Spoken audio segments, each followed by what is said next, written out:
Thank you, Chair Alcock. We are now live.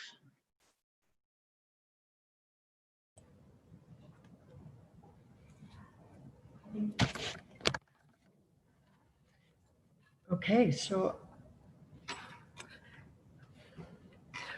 I would like to call this meeting to order and welcome everyone to the hearing. The meeting is being held electronically in accordance with Section 238 of the Municipal Act 2001. The procedures for the meeting are as per the town's procedural bylaw and the electronic meeting protocol during emergencies. I will now ask the recording secretary to conduct a roll call of members present. Good afternoon. I will now call the roll of the committee. Chair Deputy Mayor Nancy Alcock. Present. Councillor Dan Armour. Present. Councillor Jason Fitzgerald. Present. Councillor Bob Stone. Present. Mayor Karen Terziano. Present. Councillor Jonathan Weed.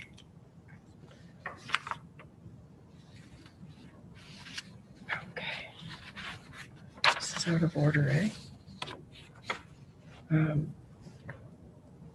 Okay. My apologies. I'm a bit disorganized. I have a motion moved by Councillor Fitzgerald, seconded by Councillor Stone. It is recommended that the Planning Committee agenda dated September 16th, 2020 be hereby adopted as printed and circulated. All those in favor? And that is carried. Is there, my apologies, is there a way I can see everybody on the screen at the same time? Are there any declarations of pecuniary interest?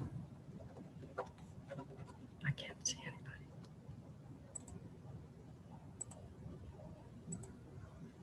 Galley, thank you. Perfect. Seeing none, then I would like to welcome everyone once again to the public portion of the meeting to consider applications to amend zoning bylaw 2008-66P pursuant to section 34 of the Planning Act. The procedure of the public meeting will be as follows. A brief explanation of the purpose and effect of the application and any correspondence received to date will be given by staff. The applicant or their representative will be asked to provide any additional comments without repeating the information already outlined by staff. Any members of the public present will then be permitted to ask questions or provide comments respecting the applications. Committee will then have the opportunity to question the applicant, the planner, or anyone giving presentations. Once the public meeting is concluded, the input received and proposed amendments will be considered by committee and council.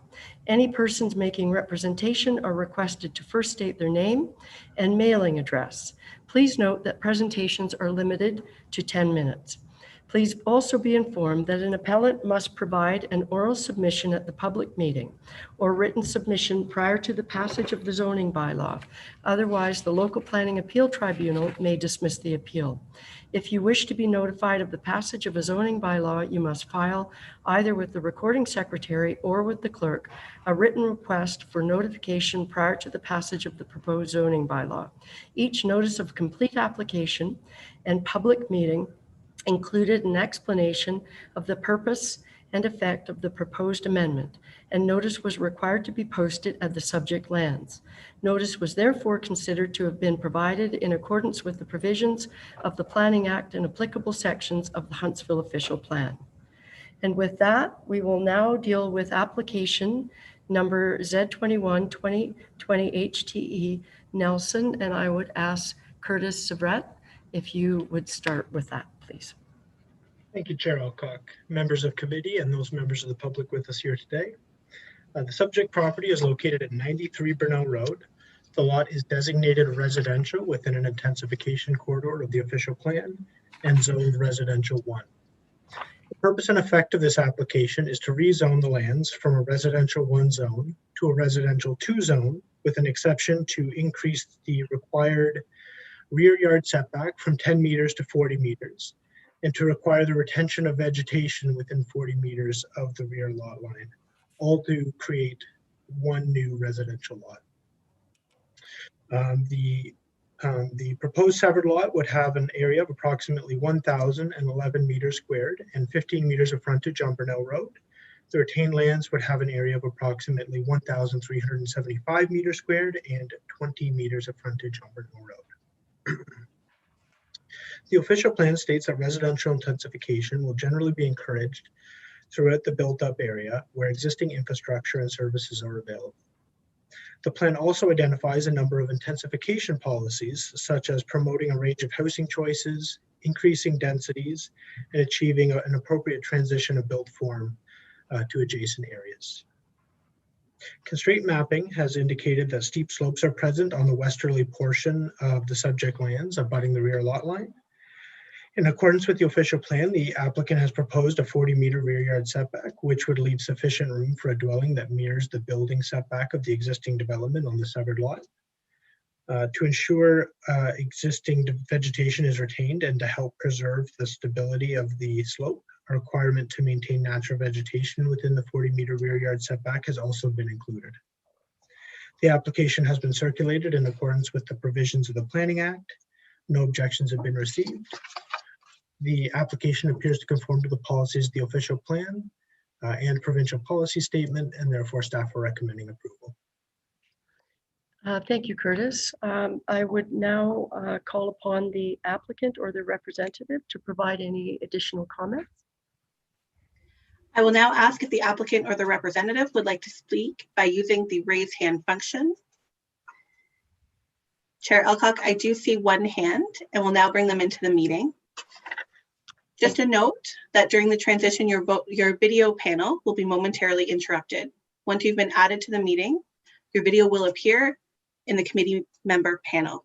Please have your microphone and video turned on before you begin speaking and confirm your name and mailing address.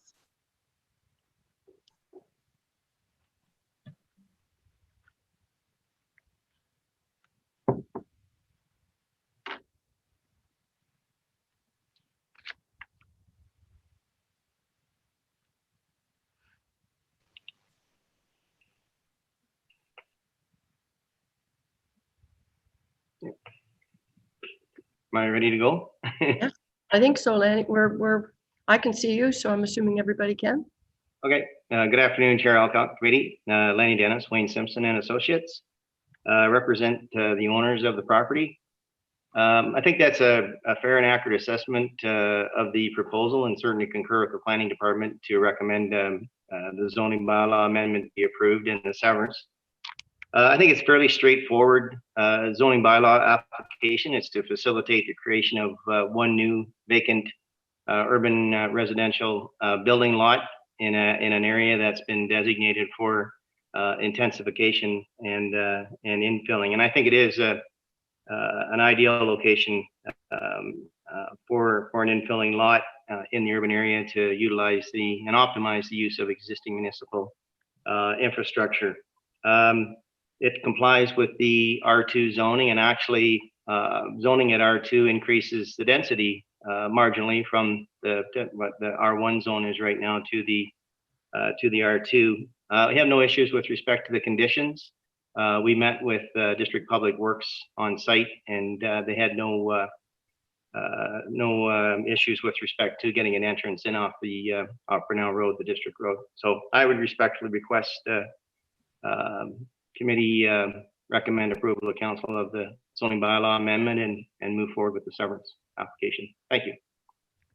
Thank you for your presentation. And at this point, I believe the clerk will return you. Well, actually, Crystal will tell you where you're going. Sorry. That's always nice to know. I think I'm reading off script. That's a very bad thing. Chair Elcock, would you like to return him back to an attendee? Or I would at this point. Actually, if we can hold on at this point, I'm going to see if there's anyone present from the public who would like to speak to this application. okay, members of the public are reminded to use the raise hand button to indicate that they would like to address committee.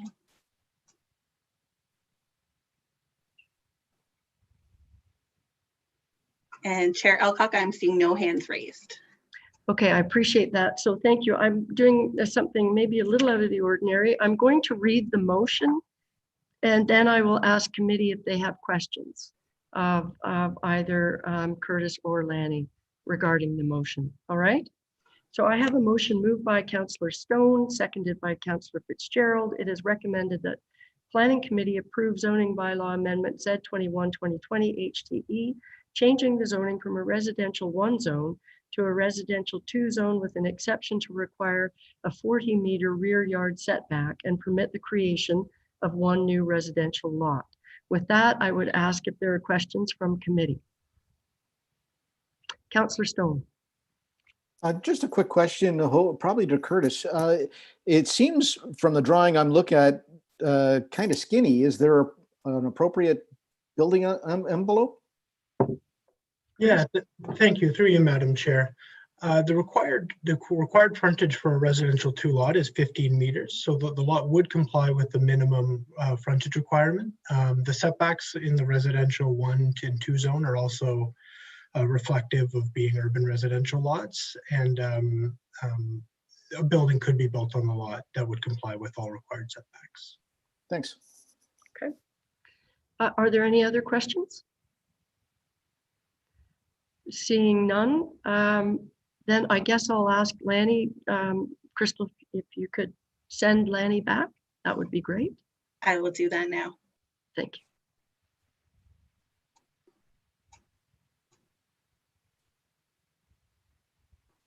Good. With that, I will ask committee, I will call the question. All those in favor? And that's carried. Thank you so much for that. So I am now back to, I will now deal with application number Z22-2020 HT Bigelow, and back to you, Curtis. Thank you, Madam Chair. The subject property is located at 229 Sinclair Road. The lot is designated rural and zoned rural 1 with exception 0371. The purpose and effect of the application is to rezone the lands, to rezone the retained lands from a rural 1 zone to, with an exception, to a rural 1 zone, with an exception to reduce the required frontage from 134 meters to 79 meters, to permit the creation of 1 new rural lot, and to permit a secondary residential dwelling unit with an area of 80 meters squared. The severed lot the zoning amendment would also amend the exception on the severed lot to remove reference to the secondary suite.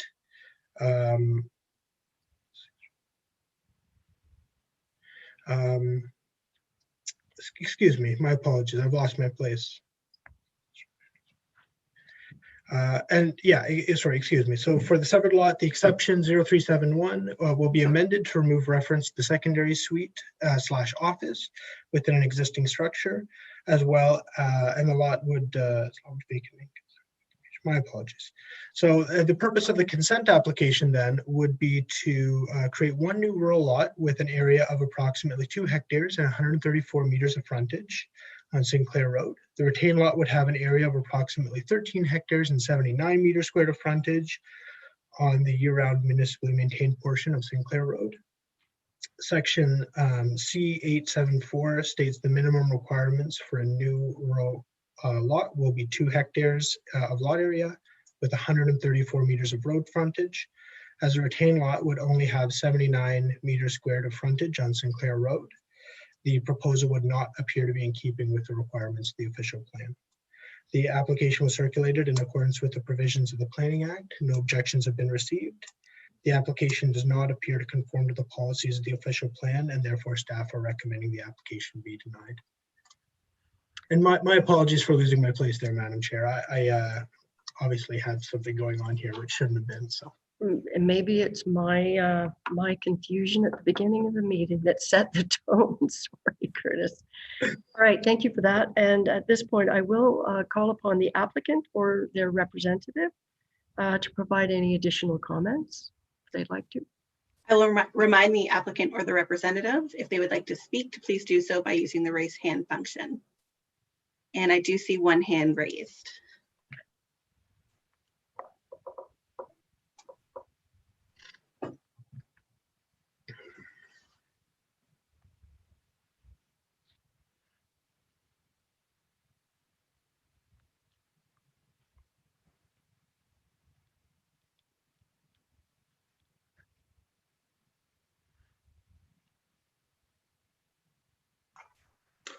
Good morning, or good afternoon, I should say. John P. Gallagher and Associates, 24 Hibbard Road, Huntsville. And also trying to join in as well as Brent Bigelow, the owner of the property. Set my timer here. Can I share the screen? Is that okay? Yes, Yes. I'm going to defer to Crystal as to how you do it, but I think you can. Yes, any member should be able to using the share screen icon at the bottom. There we go. Is that working? Yeah, I see you have started screen The sharing. property? Yep. Okay, perfect. Thank you. Brent Bigelow and his family have recently built their home on this property out on the end of Sinclair Road. And a few years ago, he came in to start his business, which he had been operating out of the Brendale Square upstairs above the Price Chopper. And he had the approval and has the approval to build his building for his Jungle Gym manufacturing. With this whole COVID issues, banks are somewhat reluctant to give any money to businesses to proceed with construction or new businesses. And that's part of the main purpose of trying to get this severance approved. So he's looking to create a lot, and this map here, the Google map, sort of shows where his house has been constructed. This was the old log, the historic log cabin that he retained on the site, and the area of the new building is proposed right in this location here. The application as submitted, in my professional opinion, conforms with the Huntsville official plan, and I will walk you through those policies that I see relating and how this meets that criteria. And then I think Brent wants to have a few words after me. The subject property is quite large. As you can see here, the Sinclair Road travels all the way past his property, and it goes up to the Strano pit. And Strano is the only one that really uses the road. He has the municipal road to this portion, and he actually built the town a turnaround when he was doing his other project and his dwelling. He has a legal entrance permit on the year-round municipal road. As well, he has an entrance permit for his new building over in this location. In looking at the policies, there are a number of policies that apply. C 8.2.4, and it speaks to the rural designation and having them on existing transportation routes, and that the built form does not dominate the landscape. In this situation, both the lots are massive. The severed lot is 5 acres. The retained portion with his dwelling is 32 acres. The severed lot would have 440 feet frontage, basically double last year's requirement. And his retained lot would have 260 feet frontage on the municipal year-round portion. In section C 8.211,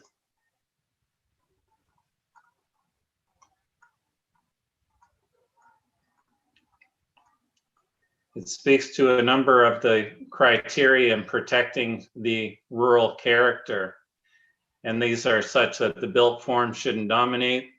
The natural environment is intended to be dominated, which it has been. Disturbance has been minimized on the lot.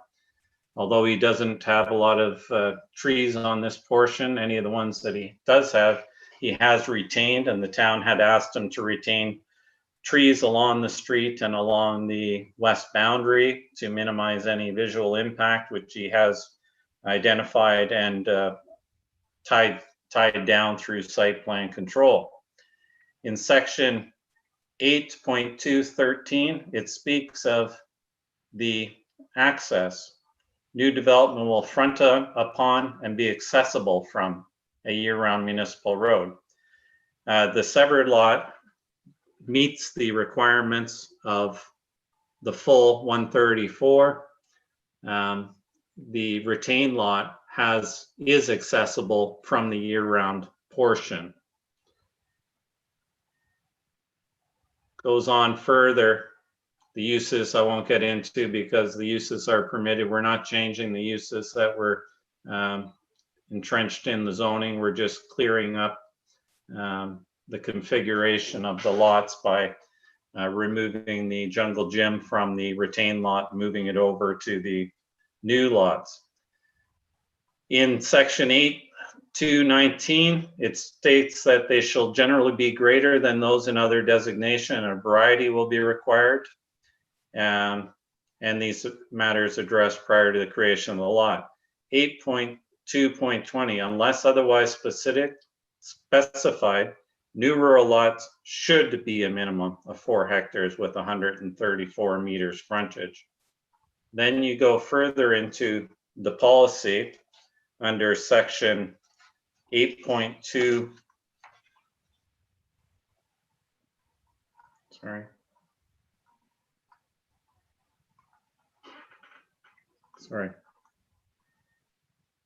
8.2. There we are.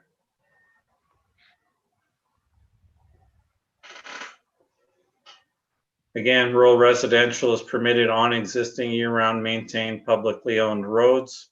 It goes on to state that unless otherwise specified, the minimum requirements for new rural lots will be 2 hectares with 134 meters of road frontage. Now, it should be noted that nowhere in this policy does it state that it has to be 134 meters of year-round maintained road frontage. And as the property and that road has existed for so many years, we're talking, going back to the turn of the century, it's been a road.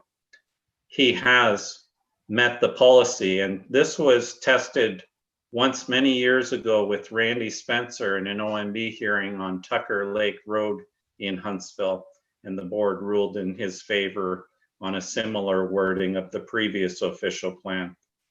Further, section 8.7.5 states, notwithstanding that clause, a maximum of 3 new rural residential lots may be severed from an existing lot of record in existence as of June 2006. This parcel has existed in this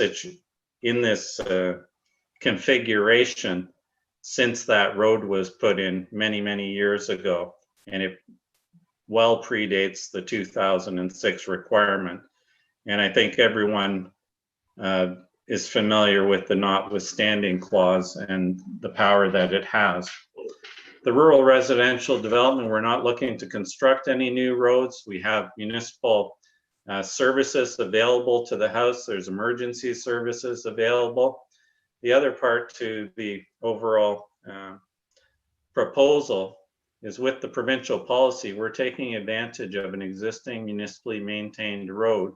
We've created a lot, or we're proposing to create a lot that is well in excess of the other lots in the rural area of Huntsville.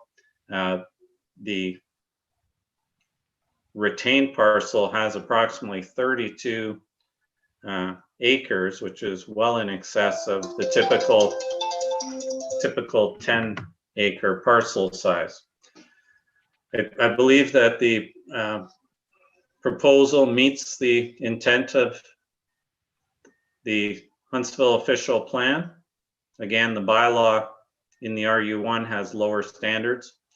They do have lots of frontage. I won't get into the economic policies, but the town has a lot of economic policies supporting growth and business. We feel that the application complies and is consistent with the provincial policy statements. The District of Muskoka had no objection. Huntsville Public Works had no objection. There has been no objection from any of the neighbors. We would respectfully ask that committee approve the application with the standard conditions. And I'd be glad to answer any questions. And I believe Brent wants to say a few words as well, if he can get on. Thank you. Thank you, John. I still have your material up on my screen. Oh, sorry. If you could, Yeah, sorry. that would be great. Thank you.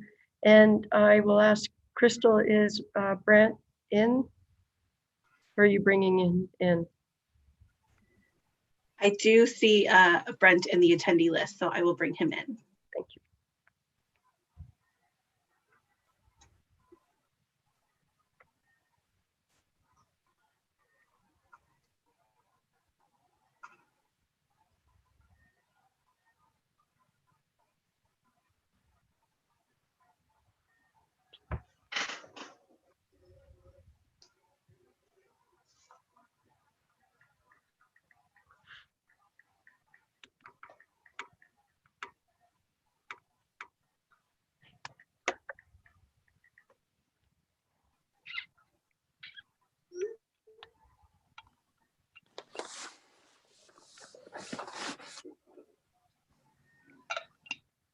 Oh, hello. Can you hear me?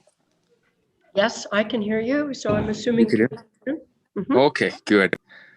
Yeah, it's Brent Bigelow Collin in here on the owner of 229 St. Clair Road. Sorry, can everyone hear me? I can't. Is still clear? I'll look for nods. Can you hear me, Brent? Because it's Nancy. I can hear you. I'll check. Can you nod if you can hear Brent, please? I see yes, everybody's nodding, so we can all hear. Okay, perfect. Okay, sorry. Yeah, it's Brent Bigelow from 229 St. Clair Road. So the whole intent of us purchasing this property about 2 years ago was to run our business on the property, and it's something that's always been our dream to do this and raise our family. So it's something that we were moving forward with everything, which is fine. We can put the shop on the property. The bank at this point is saying we can't do anything unless the property is severed. So that's what we're trying to achieve to allow the bank to give us funding for this. And if this doesn't happen, it's gonna force us to go outside of Huntsville to look for property or land to put up a building, because Huntsville doesn't. We've looked for years for commercial warehouse here in Huntsville. There's nothing available, so it will force us to go to Bracebridge, which is in favor. The town's in very much favor of helping out with that. So anyways, I just I hope everyone can consider this and approve of this, and so we can get the funding for the bank to create jobs here in Huntsville and continue on with our business. Okay, thank you for that. And at this point, if it's okay with you, Crystal, I'm going to leave John and Brent in while I ask if there's anybody present from the public who would like to speak to this application. Absolutely. And I'll ask if there's anyone from the public that wishes to address committee to please do so by using the raise hand function.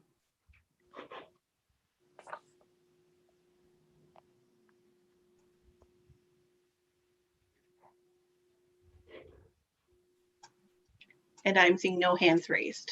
Okay, thank you for that. I'll do the same as I did last time. I do have the motion. I'm going to read it, at which point I will then ask committee if there are questions. So I have a motion moved by Councillor Wiebe, seconded by Councillor Fitzgerald. It is recommended that Planning Committee deny zoning bylaw amendment Z22 2020 HT, changing the zoning on the severed lands from a rural 1-0371 zone to a rural 10371 zone with an amended exception to remove the secondary suite office use, reduce the required lot area from 4 hectares to 2 hectares, and to change the zoning on the retained lands from a rural 10371 zone to a rural 1 zone with an exception to reduce the required lot frontage from 134 meters to 79 meters to permit the creation of a new rural lot and to increase the permitted size of a secondary residential dwelling unit from 75 meters squared to 80 meters squared. So at that point, I would ask committee if they have questions regarding this motion. Councillor Stone. Just a comment. To be honest, I don't really understand why this should be denied. It seems very reasonable to me, and I would hate to see a business leave Huntsville because this doesn't go through. So I'm going to vote against the motion to deny. Depending, I've got a couple of others, so I thank you for that, Councillor Stone. We might come back in a different way, but I will ask Mayor Terziano. You had your hand up, followed by Councillor Weeb. Thank you, Chair Alcock. I have 2 questions, actually, one for Brent and one for Curtis. The first one, so Brent, you were quite happy with what we did a couple of years ago here, and this is solely because the bank will not loan money if your business property is attached to your personal property. That would be my first question to Brent. My second question to Curtis would be, do I understand it correctly that the only reason we're denying this is because of the lot frontage and the lot size? Curtis, your mute is on. My apologies, Madam Chair. Through you. When staff are making recommendations, we're obligated to solely go based on the policy. So the policies direct us to seek rural lots that meet the areas we specified earlier. And because this particular lot didn't, we made the recommendation we did. Okay, and to your first question to Brent, Brent, can you respond to Mayor Terziano? Are you there? Yes, for sure. Can you hear me, everyone? Yes, yep. Okay, yeah, perfect. Yeah, to do with the bank, loaning money. So the biggest thing with this, if it's attached to my single dwelling house, the property, the bank doesn't look at that as any value adding a shop onto it. So the bank is telling us if you sever that piece, we will loan money, being that it's a separate property. They will loan money to do a construction loan for building this shop. So that's our main intent, to just get the funds to build the shop. Okay, thank you for that. Councillor Weeb. Thank you, Chair Alcock, and my apologies for my technical difficulties early on in the meeting. I guess my question was sort of covered off by Mayor Terziano, but to come back to it, or to reiterate, I guess the question before us is, circumstances aside, are we okay with changing a lot, going against the rules in order to create what essentially is a residential lot? Because it could be then sold as a residential lot. Do I have that right, Curtis? Yeah. Should the Biggles decide to just pick up stakes and sell both? Or is there a restriction on that? What can be built? Yeah, no, thank you. Through you, Madam Chair. So I think in this case, staff, don't have a lot of concern with the use per se. Like what was approved a number of years ago was essentially an upgraded or beefed up version of a home occupation. So he lives on the site, he's got a bigger shop than would typically be permitted, and he's running his business out of it. We were very specific when we detailed the use permitted. So it's not like he could just sell that shop in the future and it becomes something we don't want, like a contractor's establishment or something, that maybe isn't compatible with the surrounding residential.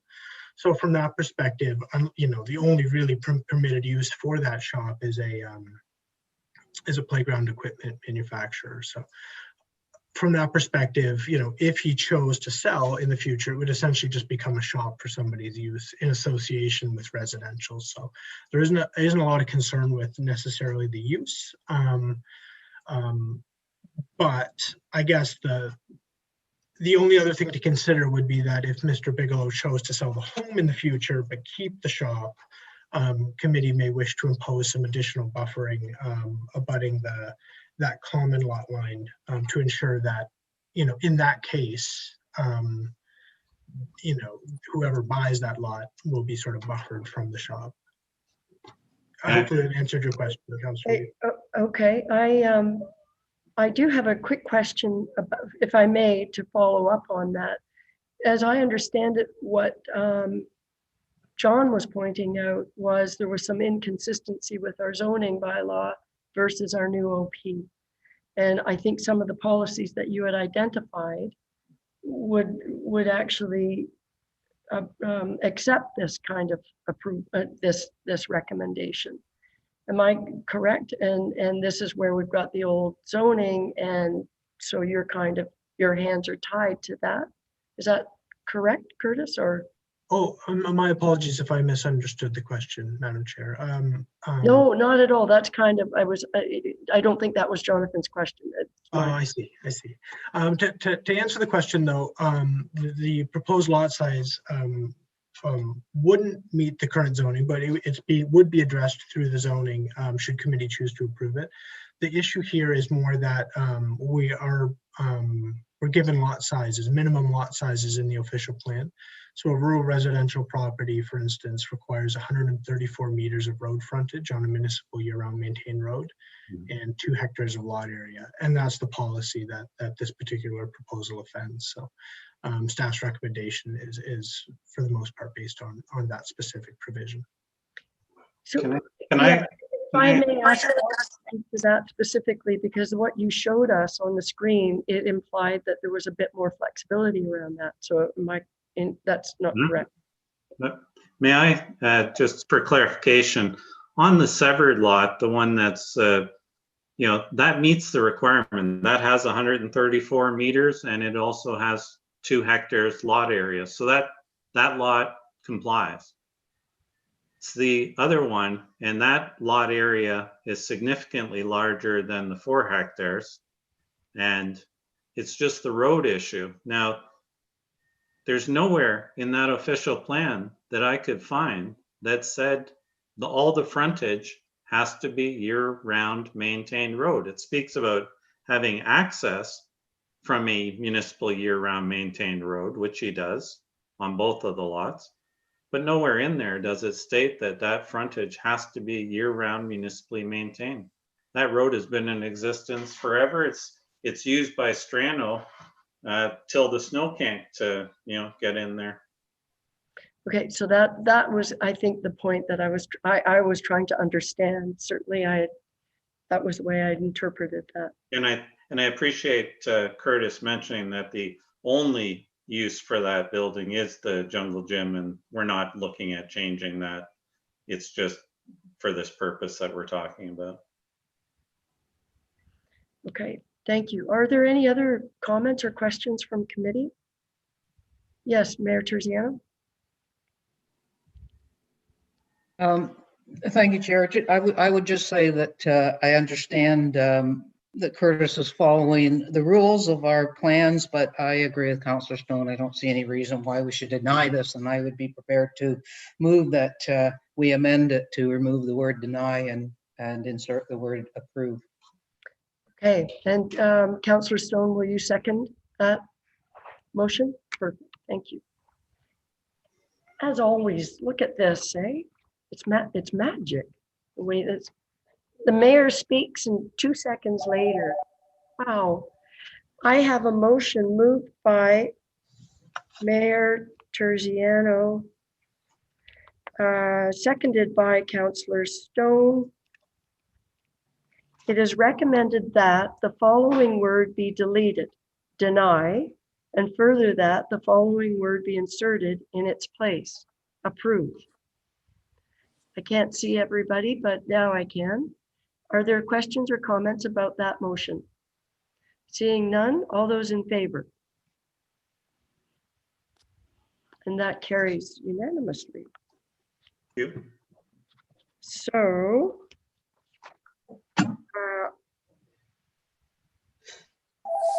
I don't think I need to read this again, right? Because I do need to read. So I can read, all right, I have a motion moved by Mayor Terziano, seconded by Councillor Stone. It is recommended that the planning committee, I'm going to read it, approve zoning bylaw amendment Z 22, 2020 HT, changing the zoning on the severed lands from a rural 10371 zone to a rural 10371 zone with an amended exception to remove the secondary suite office use, reduce the required lot area from 4 hectares to 2 hectares, and to change the zoning on the retained lands from a rural 10371 zone to a rural 1 zone with an exception to reduce the required lot frontage from 134 meters to 79 meters to permit creation of a new rural lot and to increase the permitted size of a secondary residential dwelling unit from 75 square meters to 80 square meters. All those in favor? And that's carried. I made a mistake. I should have sent John and Brent out before I did that. So Okay. I'm bad.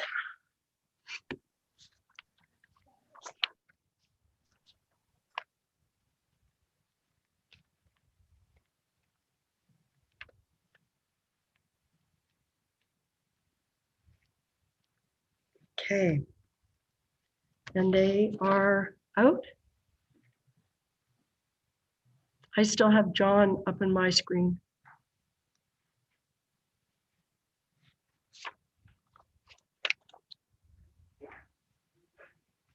Okay. So this one goes like this. We will now, I'd like to ask Curtis if you could speak to Z25 2020 HT Hidden Valley Highland Ski Area, Inc. Thank you, Madam Chair. The subject property is located at 1655 Hidden Valley Road. The lot is designated resort commercial and zoned tourist commercial with exception 0351. The purpose and effect of the application is to rezone the lands from a tourist commercial 0351 zone to a tourist commercial 0351 zone with an amended exception to include an educational institution as an additional permitted use. The amendment would allow a private school to operate within the existing ski hill facilities on the lot and to limit the number of students to a maximum of 130. The official plan states that institutional uses with the primary purpose of serving health, education, or social needs of the community may be permitted in any land use designation. The plan provides guidelines to ensure compatibility between new institutional uses and the areas in which they are located. In this case, the existing recreational resort facility has appropriate access and ample parking to accommodate the pickup and drop off of students. Additionally, the existing facilities are anticipated to provide appropriate space and amenities to accommodate the use. The application was circulated in accordance with the provisions of the Planning Act. No objections were received. However, the building department did note that a change of use permit may be required depending on where the students will be housed within the existing facility. The application appears to conform to the policies of the official plan and provincial policy statement, and therefore staff are recommending approval. Thank you, Curtis. I would at this point call upon the applicant or their representative to speak to this motion recommendation. And Chair Alcock, I already see a hand raised.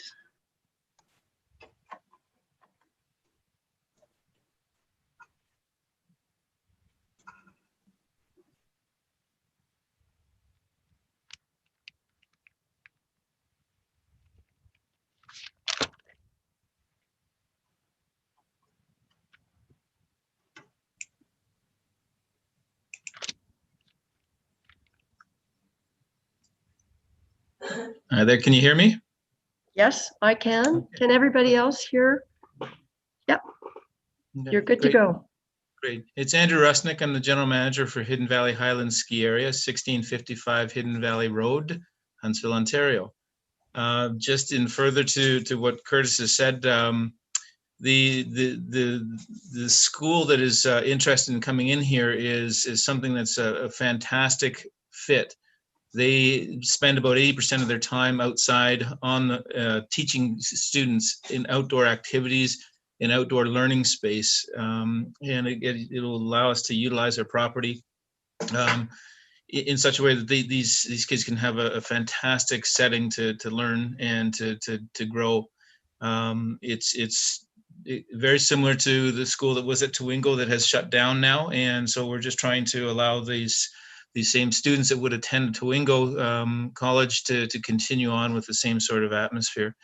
As Curtis mentioned, there's been no objections to it. I think the only comment I heard was from somebody on Woodland Drive that it might increase the traffic on their road, which is virtually impossible, because if somebody was going through Woodland Drive to get to the ski hill or ski chalet, they would be seriously lost. So, the access is straight off of Highway 60, just like the ski hill in the wintertime. So it's not increasing anything to anyone in the area. And in fact, everybody that I've spoken to in the area are very excited about the opportunity and having the kids out here on the area, using the property to learn. Okay, thank you for your comments. Much appreciated. I'm going to ask that you stay, Andrew, if that's okay at this point in the meeting. And I will ask Crystal if there is a member of the public who would like to speak to this or have comments regarding this application.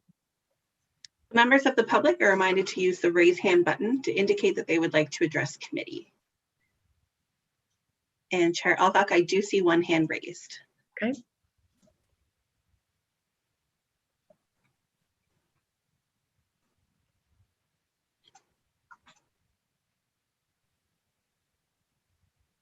Hello. Hello, welcome. Hi. Hi, thank you. I just wanted to know what is the intended start date of the school and what would be the grades?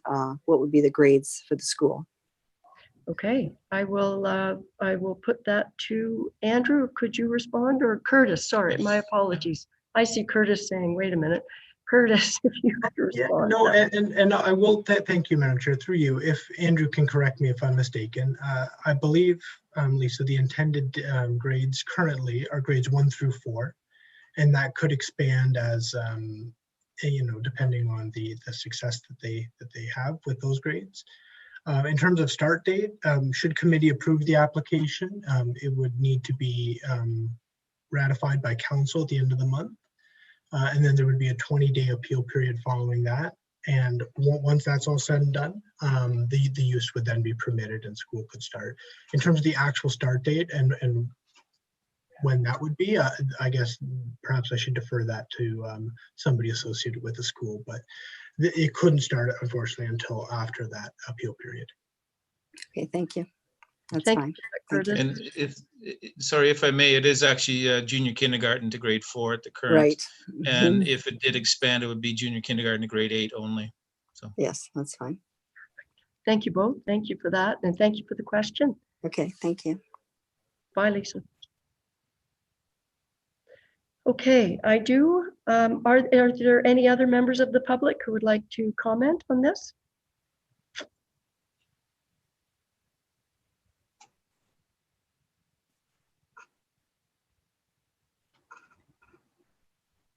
Chair Alcock, I'm seeing no further hands raised. Thank you very much, Crystal. So with that, I would like to read, I do have a motion moved by Councillor Armour, seconded by Councillor Wiebe.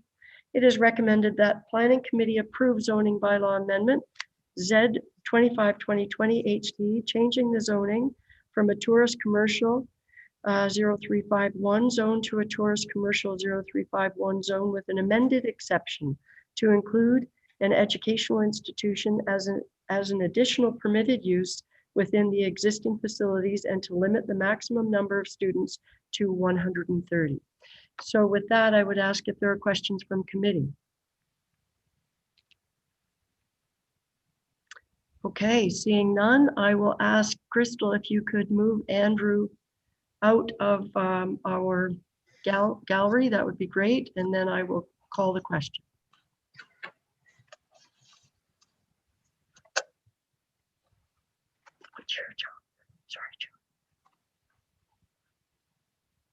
Oh, is it? Okay, okay. Thank you. Okay, apparently I could do that anyway. I'm still learning this public process. All right, with that, I will call the question. All those in favor?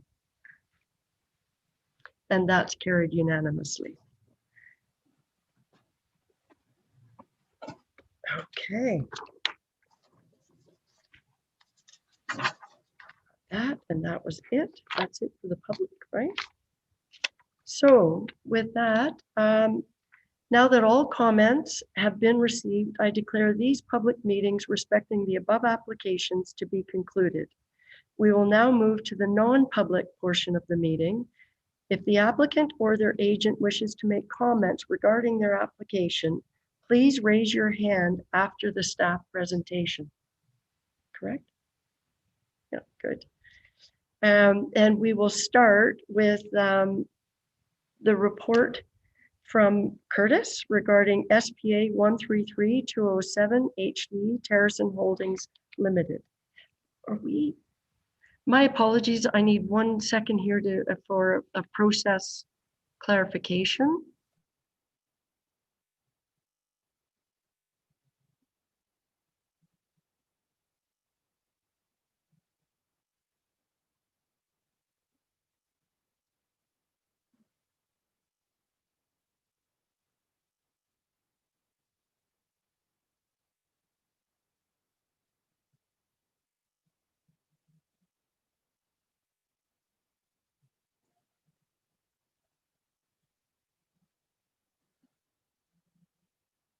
My apologies, everybody. I had a little process question I asked, and I'm good now. So over to you, Curtis, if you could speak to this application. Thank you, Madam Chair. Through you. The subject property is located at 19 Main Street East. The lot is designated Central Business District and zoned Central Business District mixed use. In 2018, committee approved site plan application SPA 133-2017 to permit the construction of a second-story addition to the existing building with the addition of patio seating areas and improvements to the parking area, facade, and landscaping. Subsequently, staff were made aware of a 3-meter wide right-of-way abutting 27 Main Street East, which provided access to the side of that building. As the original plan showed some obstructions on this right-of-way, including parking spaces, landscape gardens, and an iron archway, the applicant has submitted this amended plan, which will allow them to complete construction. Given the minor nature of the changes proposed, approval of the application would fall under the authority of the Director of Development Services. However, given the prominence of the development within our downtown, staff have brought the application before a committee for consideration. A list of the proposed changes to the site plan were included in the staff report. I'd be happy to summarize them should committee wish. The proposal for the site plan agreement, the proposal for the site plan amendment would appear to facilitate development that would conform to the intent of the official plan and be consistent with the provincial policy statement, and therefore staff are recommending approval. Okay, thank you, Curtis. I do have in this case, before I read the recommendation, we did have one request for a delegation with respect to this issue. So at this point, Crystal, if I could ask you to bring in Ms. Caswell, that would be terrific. Thank you. No problem. I'll do that now.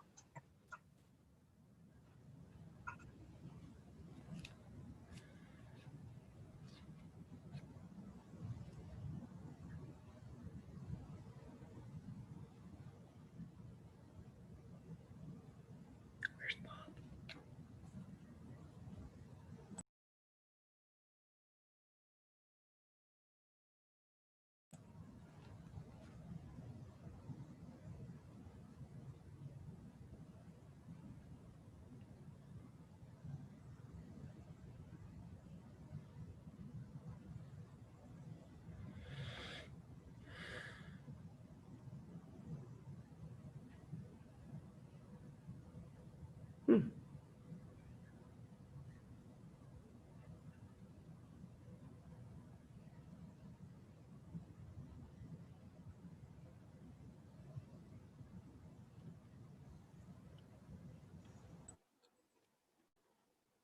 Here I am. Hello. Hello, welcome. Thank you. Thank you, Chair Alcock, for including me in this meeting. I really haven't had much time to prepare for this meeting, as I only found out about it on Monday morning. To give you a little background, this site plan is at least number 5 since May the 7th. Every time we think we have a deal, the applicant comes back with another item to consider. I think we've had 3 solutions that the Caswells have agreed to, but then something else is added. Regarding this site plan, I have only one problem, and that is parking space number 3. And if you look at the site plan, parking space number 3 is very close to the 10-foot right-of-way. And Leslie, may I interrupt for 1 second? Certainly. Would it be possible, Curtis, to put the site plan up on the screen so we could see it while you're referring to it? That would be helpful for certainly for me. And I apologize for interrupting. That's no problem. Okay. Okay. So you can see that parking spot number 3 is very close to the 10-foot right-of-way, and I don't know what the distance is from that parking spot to the 10-foot right-of-way, but the turning radius is such that I feel our building is at risk for being hit. And as there is already over $30,000 damage done to our building during this construction, I'm truly frightened, truly frightened that further damage will occur. And that's my presentation. I don't have any other problems with the site plan. Okay, thank you. So I understand that correct. The question is really literally around parking spot number 3 and the turning radius. It is, yes. Okay, thank you for that. I believe, is the applicant here? Did the applicant also want to speak to this? I don't have the ability to see, so may I ask Crystal, is the applicant here?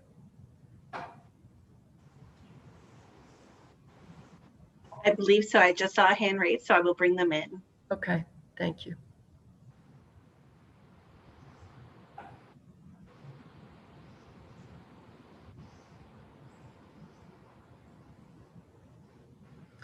Curtis, while we're waiting, would you like to respond to that, to Ms. Caswell's inquiry? I certainly can, Madam Chair. I just wanted to make sure that my screen wasn't still sharing. It isn't. It isn't. Wonderful. Okay. And I can, absolutely. So staff did look at that parking space. The zoning bylaw provides us with minimums, like a minimum width, depending on the angle of the parking. So where you have a parking space at 90 degrees to the turn, to where the car would be turning around, there's a required width of 6.7 meters. And, or sorry, excuse me, confirm that. But it appeared at the time the applicant did confirm that there was sufficient space there for the car to make a turn in accordance with the requirements of the zoning bylaw. Thank you for that. So in essence, Curtis, you're saying that staff, there are minimums that are required, and this new proposal meets those minimums from a staff perspective. It does, yes. Thank you. Yes, absolutely, Madam Chair. Does that answer your question, Leslie? No, because I think Curtis, he just said that he needs 6 point how many meters? I believe without having it in front of me, Ms. Caswell, it's 6.7 meters. And so we're talking about 3 meters is the 10-foot right-of-way. And how does that parlay into 6.7 meters? Yeah, so thank you. Through you, Madam Chair. Mm-hmm. The space between the end of parking spot 3 and where a car would be parked in parking space 5 is 6.7 meters, which would give a car more than ample space to back out and maneuver to make that turn to get out of that parking space. Which again meets our minimum requirements. Yes. Yes, absolutely. Yes. Thank you. Okay. So Leslie, that should answer it. It sounds like it's meeting our minimum standard. It is meeting your minimum standard, but I'm still fearful after what has happened to our building so far that your minimum standards may not be adequate for my building. Okay. Appreciate those comments. I do believe at this point we do have Mr. Witt in the room who would like to speak to this as well. Hello, everyone. Hello, welcome. Thank you. Thank you. So this is a project that we undertook that I think is a benefit to the town of Huntsville in a big way. I started this process with the Caswells well over a year ago in trying to get a resolution to the right-of-way issue. And that was the reason for the original site plan, was that they didn't at the time seemed to be negative against the original site plan. And what that site plan called for is it called for a reduction of the 10-foot right-of-way to a 4-foot right-of-way, but an additional part of the right-of-way that linked up their parking lot with this 10-foot right-of-way, which currently is not linked. And the thinking was that that would be something that both sides would win on, and it would be something that is beneficial for both parties. And, you know, the Caswell side of it has brought up a lot of different issues over the time. And this is just my opinion, Leslie, not necessarily yours, because I know you're going to disagree with me, but this has dragged on for well over a year to a point where we are now faced with either we get on with this construction or we're not going to have a parking lot for the winter. I've got tenants moving in October 1st, and it's a real mess. Now, if I can address the building, the Caswell building. No, actually, Ms. Okay, that's fine. That's fine. This before us today is the site plan amendment. Okay, that's fine. And so if you'd like to speak to the amendment itself, that's great. And we really appreciate it. But this is not, it's a planning committee, and it's really not the forum to get into some of the other issues. That's fine. That's fine. Well, the amendment speaks for itself. It meets all the requirements of the town. Okay. Failing that, I don't know what you want me to do. We'll have to reduce 3 spots. That's all there is to it. We have no other options. All right. Your comments are appreciated very much. And yes, Leslie, this might be the last time at That's this fine. point for you, and then I'm going to turn it to committee. Sure. I didn't want him to, I did not want him to reduce 3 parking spots at all. That was never, it was only 1 parking spot, only. Heard, and we heard that. So that's, Yeah. thank you. Thank you.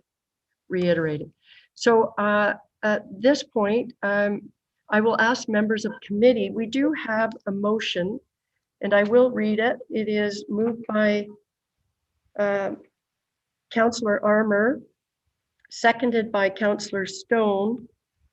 It is recommended that the Director of Development Services approve site plan amendment application, SPA 133-2017 HT, and that the agreement be prepared to the satisfaction of the town, and further that the mayor and clerk are hereby authorized to sign any necessary documentation conditional on all final plans and drawings being to the satisfaction of the town and all other commenting agencies. So with that, I would ask committee if you have questions with respect to this motion. Councillor Weed. Thank you, Chair Alcock. I'm wondering if the guests are going to remain in the meeting at this point or not. If you have, I was thinking if you have questions of them, maybe I should put it that way. If there are any members of committee who have questions of both our guests. Maybe. You do? Well, maybe. Okay. So at this point, I'm leaving them in. I'm welcoming you to stay if there's a question from committee. All right. So over to you, Councillor. Okay. Thank you, Chair Alcock. So I think the basic premise is that that corner of the building, those, let's say 8 feet or so, the Caswells are worried that a turning car in spot 3 to get out and pull out forward out of the parking lot, there would be a risk of it hitting that portion of the building, if I understand that correctly. And I'm wondering if we couldn't kind of solve both problems at once, and that would be, and this could be either for the applicant or maybe for our staff, but I'm wondering if there's an opportunity to maybe have a couple of heavy duty, much like they do in Toronto, bike racks, poles that are put in the ground, somewhere you can tie up your bike. I don't know if that would further constrain the turning radius, or if it would act as the right buffer to keep vehicles from backing into that corner of the building. So I was wondering, I'm not sure exactly who to address that to, but that was my thought. I would ask Curtis if you could speak to that. May I just, for clarification, where were you thinking the bike racks might go? Well, if you look at directly to the, I guess it'd be to the east of the building, the back corner, if someone's in spot number 3 and they want to pull out of this parking lot, so if they're facing Main Street and then they want to back out of the lot, they're going to back up, and that right there, whoever's highlighting that corner. I see. So put the bike racks right near the building so that would stop them from running into the building. Right. And I'm wondering if that would fall on them splitting the costs. Would that be something the town would put in? Could it alleviate that issue while also even maybe providing a service there? I will ask Curtis if you could speak to that. Yeah, thank you, Madam Chair. I love the idea. My only comment would be that it would be a permanent fixture within the existing right-of-way. So I should have kept my sharing my screen. So I will do it one more time just to highlight the point. Sort of this line here generally indicates the boundary of the 10-foot right-of-way. So the bike racks being in this area, it could be an impediment. So likely it would have to be some type of agreement between the two owners they would have to enter into some type of agreement to allow us to then approve the bike racks there. All things considered, I love the idea, and I know that we could work with Mr. Witt's agent, being John Morton from Greystone, to come up with a design that would facilitate it, assuming that the parties were amenable to it, and entering into the agreements required to allow us to do it. Could I put the question out to either Ms. Caswell or Mr. Witt if that's something that has some merit? I would have to check with the tenants to see if they would be amenable to that. Okay.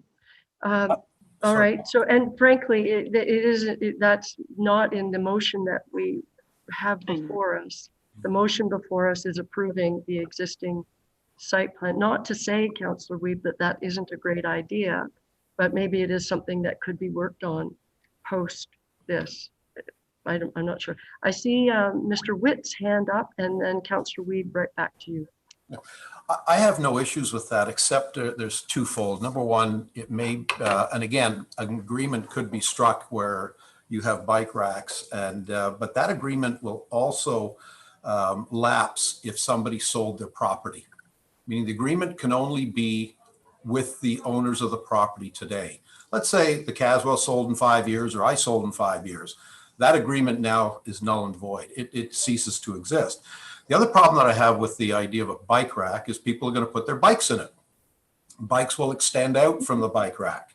People might be sitting there chaining their bike and some car might back into them. So I don't see that as the right apparatus for that. Okay. I think the easier thing to do is if the Caswells are concerned about their building, they can pay to put a couple of bullards up on that right away, and I have no issues with that. Okay. Appreciate the comments from both of you actually on that. Councillor Weeb, did you have a follow-up? You did have your hand up. Yes, if I may, thank you.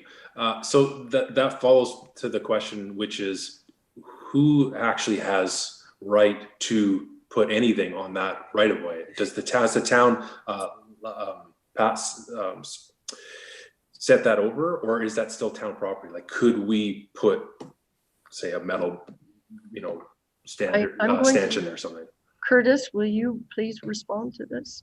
Yeah, thank you. Through you, Madam Chair. So that right of way is actually owned by Mr. Witt. It's part of his property, 19 Main Street East. And Ms. Caswell, her property has a right of way over that land. So they have a right to, I'm not sure if it's been established, but I understand at least a right to access over that land. And in this case, again, I'll share my screen for ease of sharing. the right-of-way essentially comes from Main Street, and there's a door partway down, potentially in this area. Oh, no, excuse me, where this, yeah, right there. Yeah. And then coming down, but just ends just before the end. So really, it seems like it's for pedestrian access to that side. Okay. So hopefully that answers the question. It does, I think. I did notice Councillor Fitzgerald has a hand up, followed by Councillor Stone. Thank you, Chair Alcock. I guess my question is that a right-of-way is in perpetuity, is it not, regardless of change in ownership? Yeah. Yeah. Okay, so if it's owned by Mr. Witt and the easement is benefiting the Caswell building, then I just figure it out and put some bullets in, share the expense and be done with it. Thank you for that. Councillor Stone. So the original site plan would solve the problem of any possibility of turning radius and hitting the building. The best possible scenario would be, and I'm sorry for missing the beginning of this application, but the best possible scenario would be having the 4-foot easement and allowing the old site plan to stand. Is that not possible? Well, at this point, we have this new application before us. And so there was some discussion back and forth as to getting to this new application. I think if I understand Mr. Witt, he wants a resolution. And this is what we have before us that would bring us to a resolution.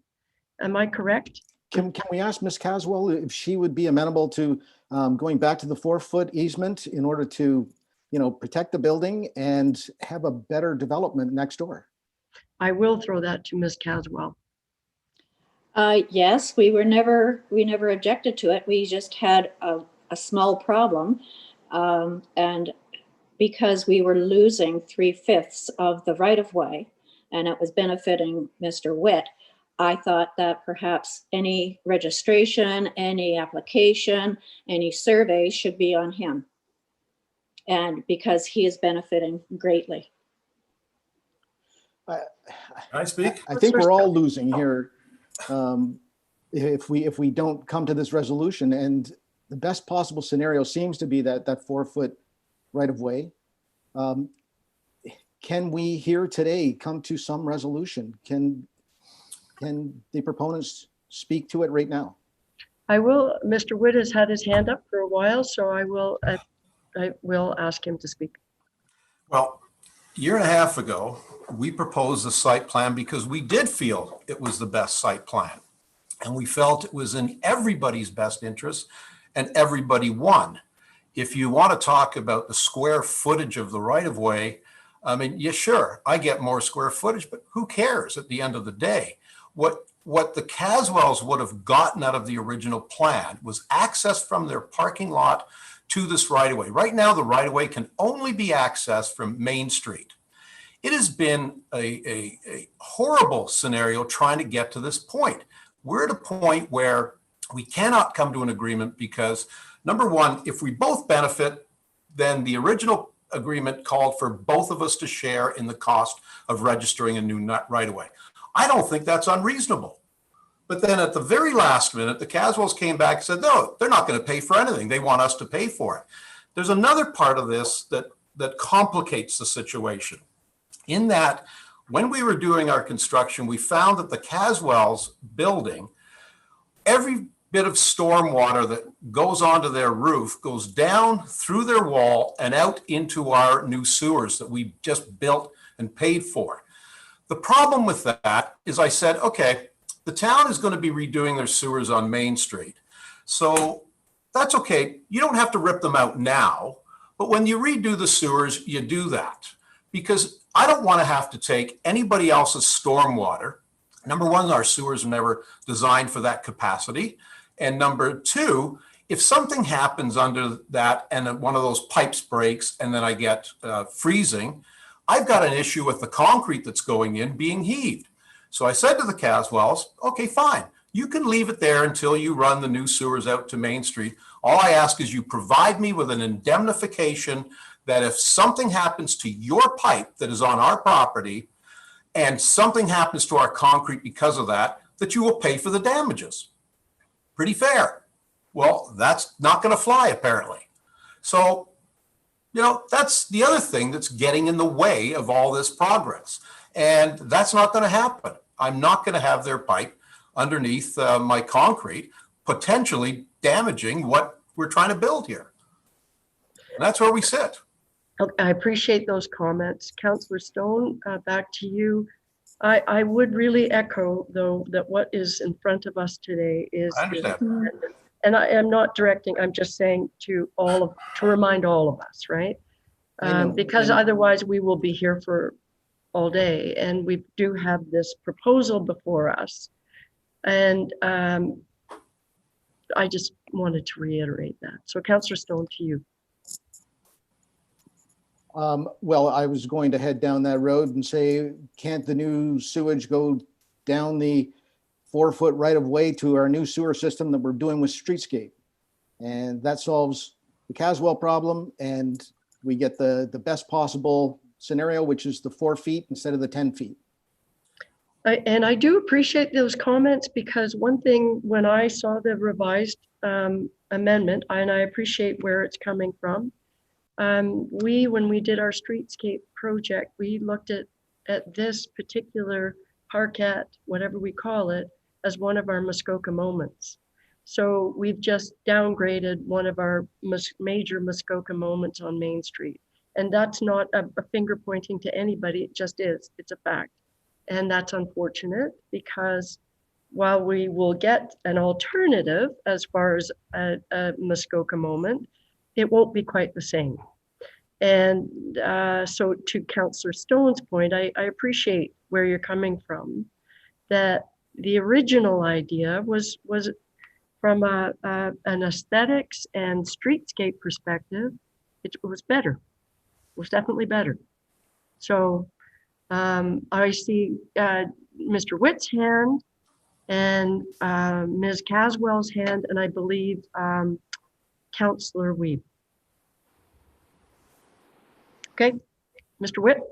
So, Councillor Stone, thanks for those comments. And the unfortunate part about it is everybody has a responsibility for dealing with their own stormwater management on their own lot. When I start finding out that somebody else is dumping their water into my system, and you've got to remember, this lot at one point had some major heaving going on, and it was not in good shape. And a lot of that heaving, I suspect, was from, and I'm not saying this was the Caswells, but a lot of that heaving was because of water underneath freezing and refreezing and everything else. There is nothing that I would do to, first of all, you're proposing that the drain come down through the 4-foot right-of-way. That's not the purpose of a right-of-way. The purpose of a right-of-way is the right of passage. It's not the right to start putting pipes underneath it that potentially could damage whatever above that. And I don't see that as a solution at all. I see that as an ongoing problem down the road. All right. So they would have to deal with their own stormwater management system. And unfortunately, this building is right on the property line. So, you know, they're either going to have to go out to Minerva Street or they're going to have to go out to Main Street when the new sewers come in. But that's not my problem. And they have to deal with that, as I have to deal with my own issues. Okay, appreciate those comments. I believe Ms. Caswell, you had your hand up, and followed by Councillor Wiebe. And after that, I think I am actually going to call the question. Yeah. The only thing I had to say is that 4-foot right-of-way site plan just came in, and it was brokered by Pat Dubé, president of Greystone, between I don't think the applicant had anything to do with it to begin with. I think that Mr. Dubé had after he talked to the tenants and myself, that he he gave it to the applicant. But anyways, that only came in July the 29th. Okay. That's all I had to say. So that is wrong. That is just, And Leslie, this, a year and a half ago, you had that site my plan. prerogative of chair is I do not want this to be an environment where we're dealing with another issue. So Well, I need to have some what truth we going have on. before us is this application, and I have Councillor Armour would like to speak to it, and I believe Councillor Weeb, you had your hand up too. Beyond that, I believe I think I will call the question. So Councillor Armour. Just one thing, Chair Alcock, thank you. I just think that we should be dealing with the subject at hand, and we should be moving forward on this. Thank you. Thank you. I appreciate it. And Councillor Weeb. Yeah, thank you, Chair Alcock. I guess similar to that. I don't. If this is the only one that we have to deal before us that's possible, then I think that's the question. We have to get back to the real issue as to is that parking spot legal? Does it make sense? Like as a town, are we creating something that is just going to cause problems in the future for regardless of who's in the other parking spots or who's in that building? If the planners and the infrastructure or the anyone we've consulted with in terms of turning radiuses, et cetera, if they're okay with it, then I think we just have to move forward with it. Okay, appreciate it. And with that, I don't, Curtis, you'd like to respond? You're the last word on this, and then I'm calling the question. Thank you, Madam Chair. I appreciate that. And I just further to Councillor Weeb's point, and you know, it wouldn't preclude future negotiations between Ms. Caswell and Mr. Witt should they wish to put bollards in the right of way if they don't have an issue. So I just wanted to reiterate that point. Okay, appreciated. So I'm not seeing anyone else desperate to put their hand up. So with that, I would ask Crystal to take Ms. Caswell and Mr. Witt out of our gallery, and thank you both for appearing before us today. Much appreciated. Thank you, committee. Thank you, committee. Hi, Chair Alcock. I do see one hand raised in our attendee list right now. Oh, dear. Oh, is there? Yes, I have a John Morton.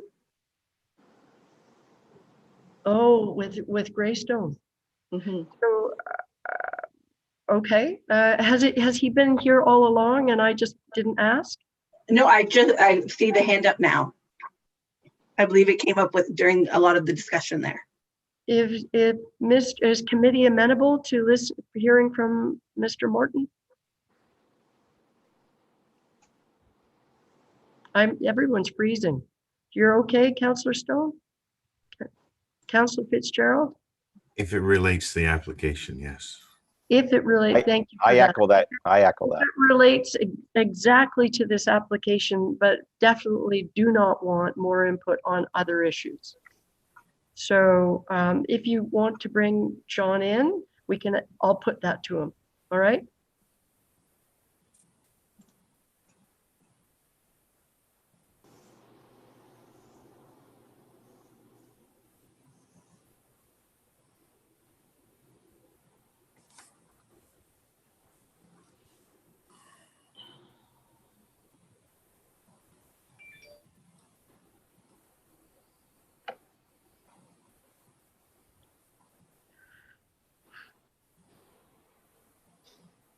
I might call 5-minute break after this. Sorry, could you hear me there or no? No, I can hear you now. Okay, sorry. Other committee members. So John, just for your information, you may not have heard this. We've had a long discussion around this. And so if you'd like to speak exactly to this site plan amendment that's before us today, that's what we're interested in hearing about, but we're not interested in other ancillary issues. I completely understand and I completely agree with those comments. I've been listening in the entire time. And so I just wanted to take 2 seconds to say that I agree. I would prefer to just deal with this application as it stands. Many parties have put in a lot of time to this to get to this point. And I appreciate the attempt to further resolve, but I think the right thing to do is just deal with what's in front of us. Regarding the hammerhead, which is sort of the term we use to where a car is needing space to turn around to back out of a spot, In this particular location related to parking spot number 3, the hammerhead and that space is significantly larger than we would actually typically have in terms of a minimum in either the tightest space we design is the interior parking in a condo building, underground parking. We have much smaller hammerheads than that. And even on this exact site plan, the hammerhead down at Minerva from the spot is quite a bit smaller. And so I understand the concern, but I do think it's a fairly minor one at that. With that, I just want to say thank you very much for those comments. I have a new term in my lexicon, which is hammerhead, which is there you go. Cool. That's pretty neat. And Thank you. those are very valuable comments. Appreciate it. So with that, is there anyone else that I didn't call in, Crystal? No, I'm not seeing any further hands. Thank you, Chair Alcock. All right, then I would ask that you have our guests, take our guests away, and thank you all for joining us today before I call the question.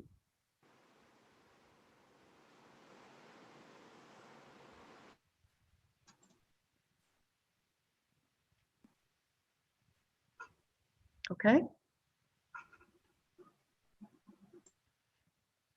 Good to go? All right, with that, I'm going to call the question. You've all heard the motion. All those in favor? And that's carried unanimously. Thank you. If committee is okay, I'm going to call a 5-minute break. Is that okay? Just to have a 5-minute break. All right. It is almost 2:30, so 2:35. Okay. Thank you, Madam Chair, members of committee.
Okay, I think we're starting.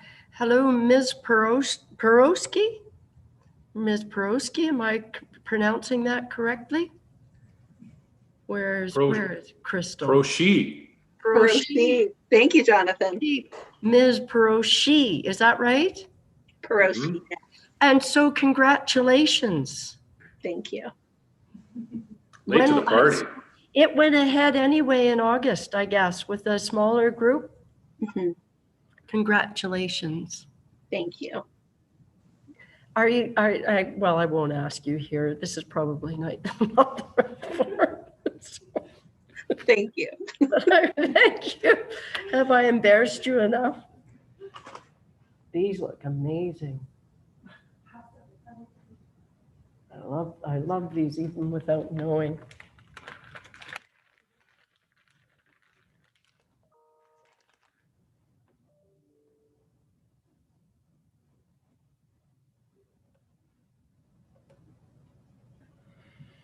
Okay, so this doesn't have hazelnut in it, does it? Nuts, it's just seeds. Okay. Can I eat while I'm on the screen? Are we on? Are we? My apologies, are we live? Oh, sorry. Okay. So we're back to our meeting and we're on item 7.2 with report development 2020-89. And I would ask Mr. Clark if you could speak to this issue. It's S 2020-04 and C 2020-05. Thank you, Madam Chair. Good afternoon, members of the committee. Through you, Madam Chair, the subject property is located at 120 Town Line Road East. The lands are roughly 6.71 hectares in size, with approximately 33.5 meters of frontage on Forbes Hill Drive. The lands are designated residential within the Huntsville Urban Settlement Area of the official plan and zoned residential 1.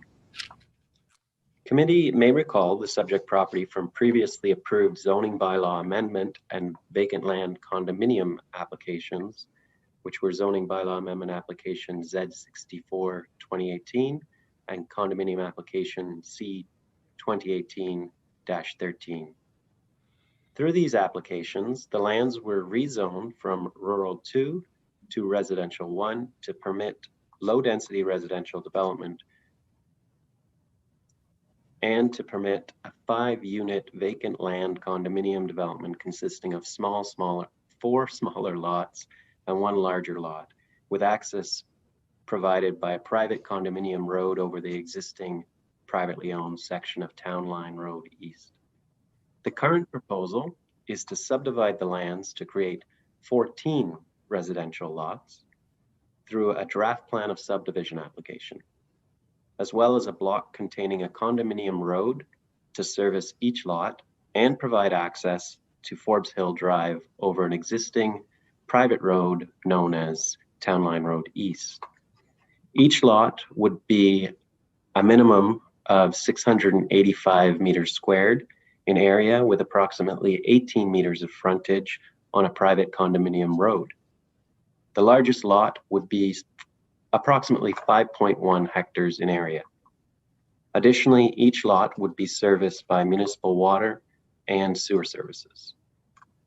A common element condominium description is also proposed and would include the internal private road and access road connecting to Forbes Hill Drive over existing private road, Town Line Road East.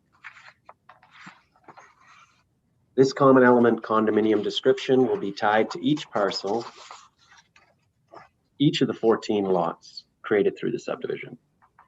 The proposed increase in density from 5 single detached dwelling units to 14 units is supported by applicable official plan and provincial policies and is an improvement with respect to the efficient use of infrastructure and community facilities found within the Huntsville urban settlement.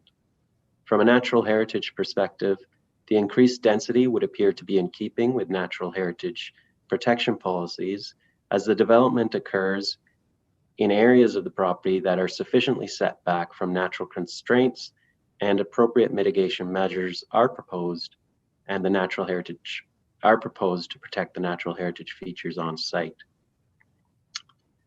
And appropriate buffers are going to be maintained by the size of the 5.1 hectare lot, which is sufficiently sized to accommodate a development envelope, as well as protect the features on that portion of the property, which include a wetland.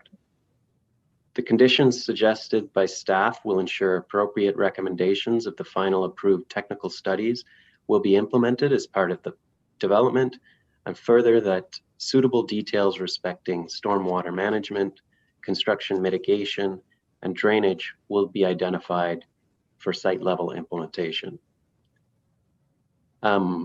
Just as a point of clarification, one of the conditions, condition 4, that was suggested as in staff's recommendations, we are suggesting it be amended at this point based on a conversation we had with the applicant's planner, who pointed out that we should clarify the language a bit better to specify the infrastructure in that condition is indeed the existing town-owned infrastructure that we want the district to assume, and not any infrastructure that would be built by the owner, Mr. Barisic.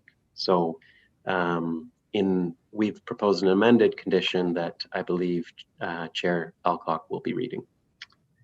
As the applications appear to conform with the official plan and are consistent with the provincial policy statement, staff have no concerns with the applicant receiving draft approval by the District of Muskoka, subject to the conditions recommended in this report. And I'm happy to take any questions that the committee may have. Thank you, Richard. Can I ask you, if you wouldn't mind putting up on the screen attachment 5, which shows the various views of the existing property as it is now? Because I just have a couple of quick comments, or not comments, just a question actually about that. As to the property. Yeah, let me share my screen. Hopefully this works.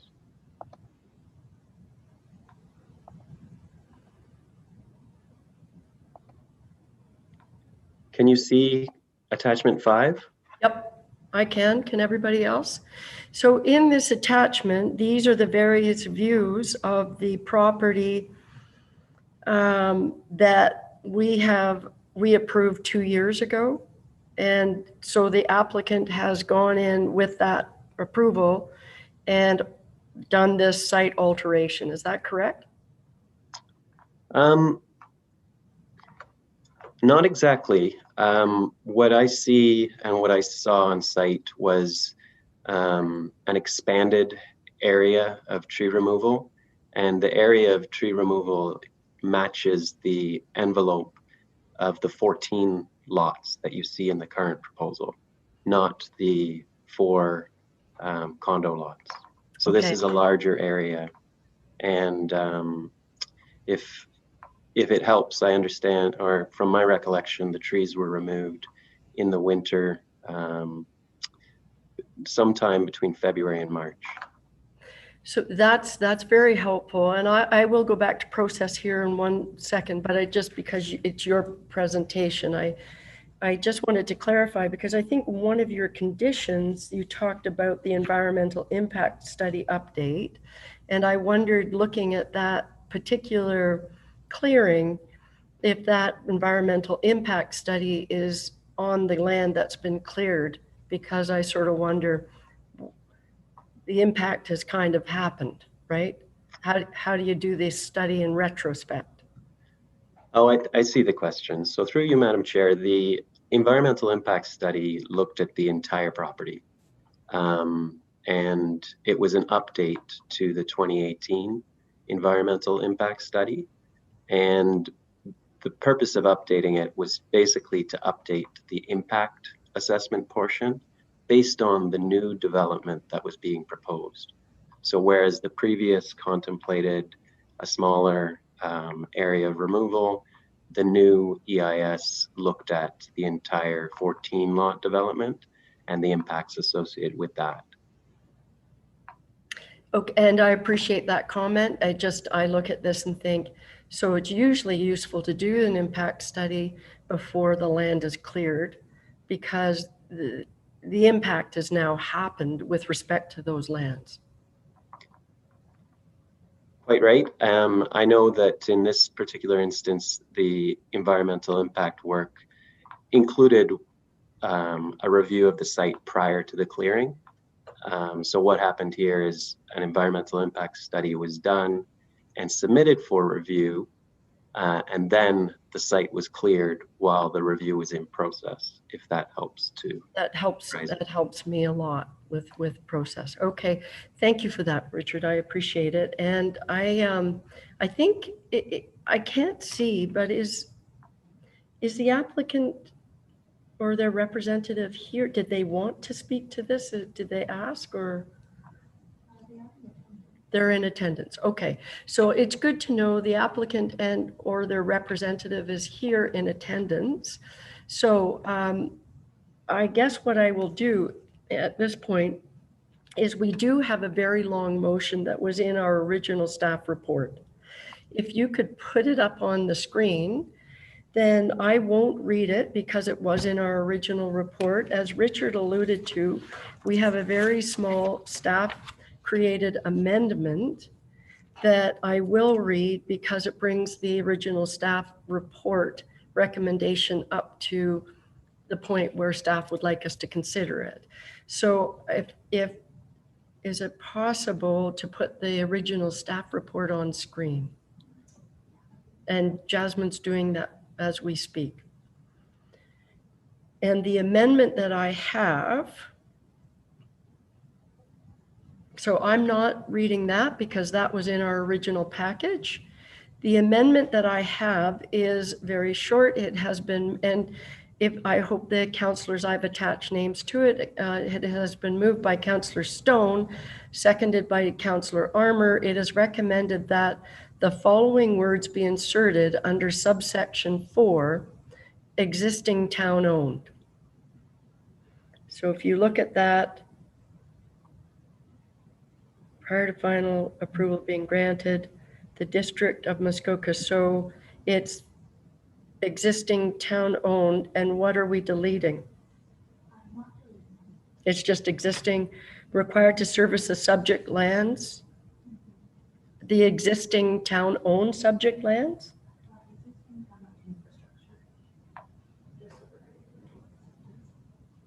Okay, so prior to final approval being granted, the District of Muskoka shall assume ownership of existing town-owned water and sewer infrastructure required. That's apparently how it goes. Richard, thank you, you're nodding. So are there questions or comments about that amendment? No. All those in favor of the amendment?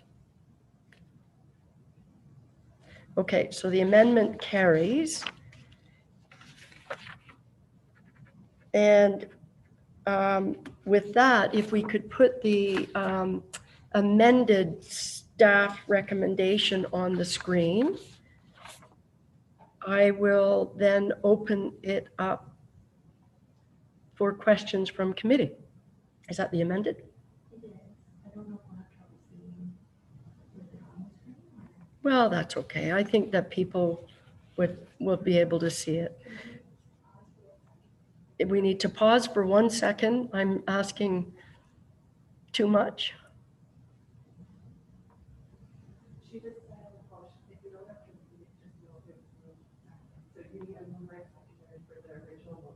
Okay, I do have to move. I have a motion moved by Councillor Wiebe, seconded by Councillor Armour. As amended, it's the original motion in our package as amended. So with that, I'm not going to read the rest. That's okay?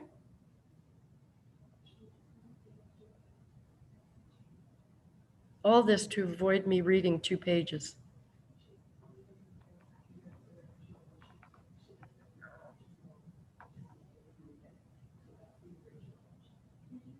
I just said it, and I did. I had a Councillor Stone, and the amendment was moved by Councillor Stone and seconded by Councillor Armour. I have, I thought I just did. I verbally said it, and I verbally said, if committee would bear with me, I need to repeat what I just said, and I believe the revised motion, I had a mover, and that mover was Councillor Armour, and the seconder was Councillor Wiebe, and that is for the amended motion. I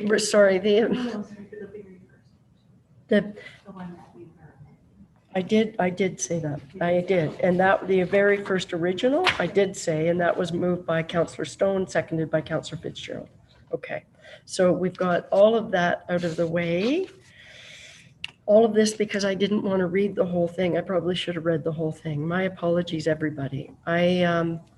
Okay, so we now have this motion before us. Richard spoke very well to all of the items in this motion. And with that, and we know that the applicant or the applicant's representative is here watching this and prepared to answer any questions. I would open it to committee for any questions with respect to the motion before us. Mayor Terziano, followed by Councillor Wiebe. Thank you, Chair Alcock. I guess through you to Richard. So I read this resolution and it says that we are actually recommending to district that as long as they put all these little checks and balances in place that we recommend approval of this project. Is that correct? Yes. And I guess, yeah. And so how much weight does that carry at district, our recommended approval? Because I got to tell you, I'm not very fond of this project. Well, I don't think district would be as willing to proceed with a condominium and subdivision application if the local municipality had major misgivings about it.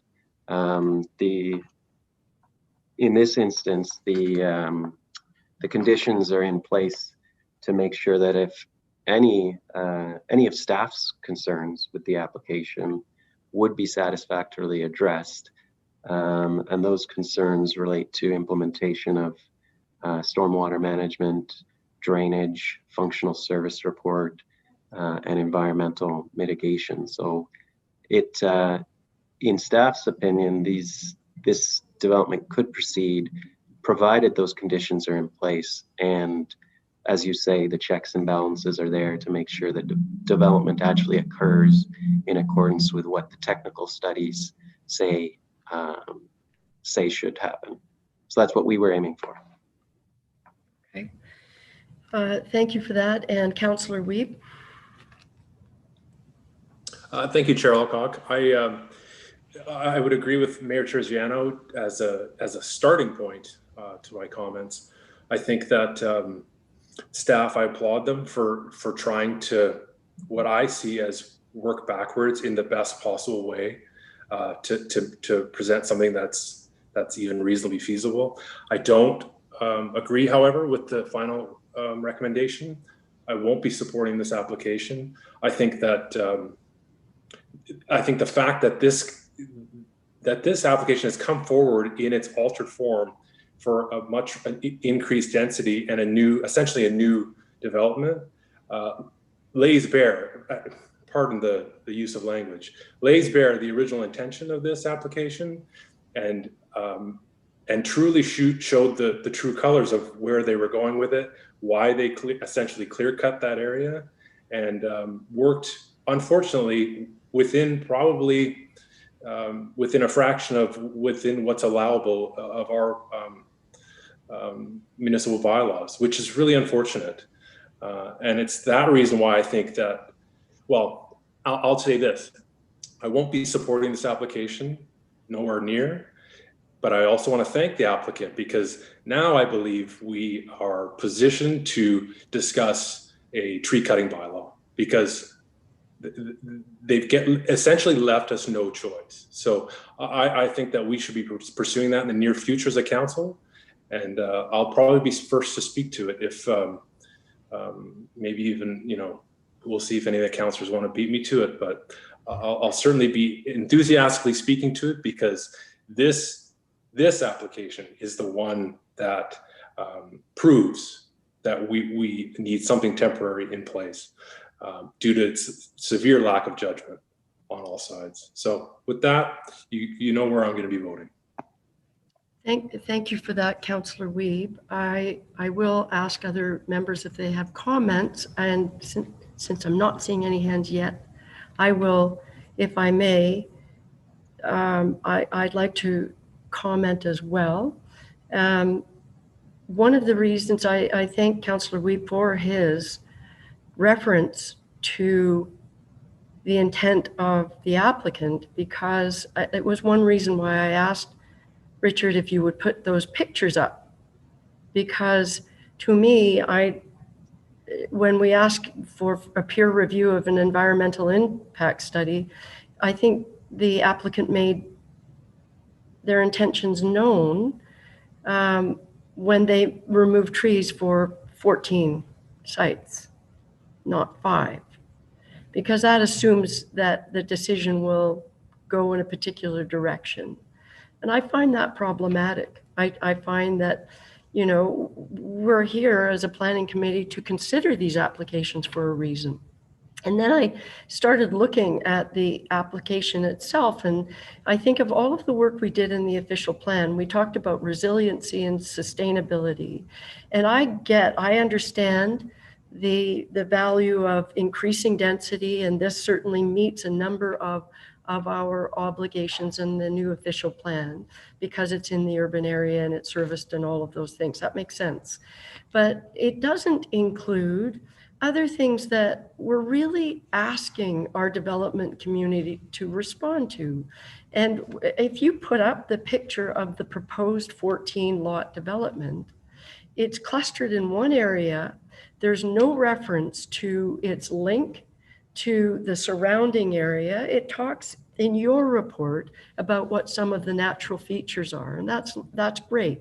There are some lovely natural features, but there's no reference in their report to what they will bring in their new subdivision, such as trail development that might connect to an area where a lot of our local people walk.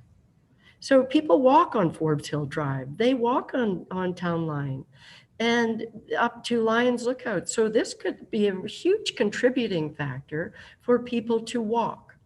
And there's no reference to that. There's absolutely no sort of community benefit. And it doesn't need to be big, but it needs to be something. And so when you look at the layout, it's, from my perspective, it's old school. And what our OP is trying to do is bring us into new school. This doesn't do it. And plus, it's made a couple of assumptions that our committee will go one way. And so I'm really troubled by this application from my perspective, because it's not creative and it makes a lot of assumptions, especially around the tree cutting. So I like Councillor Wiebe, felt this was a bit of a lightning rod for me.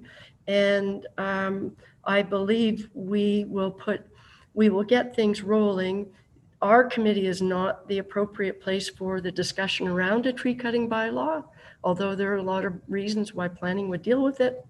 It is for all of council through general committee. So I've asked that that we put the issue of tree cutting bylaw, even if temporary, on our next agenda for council to consider.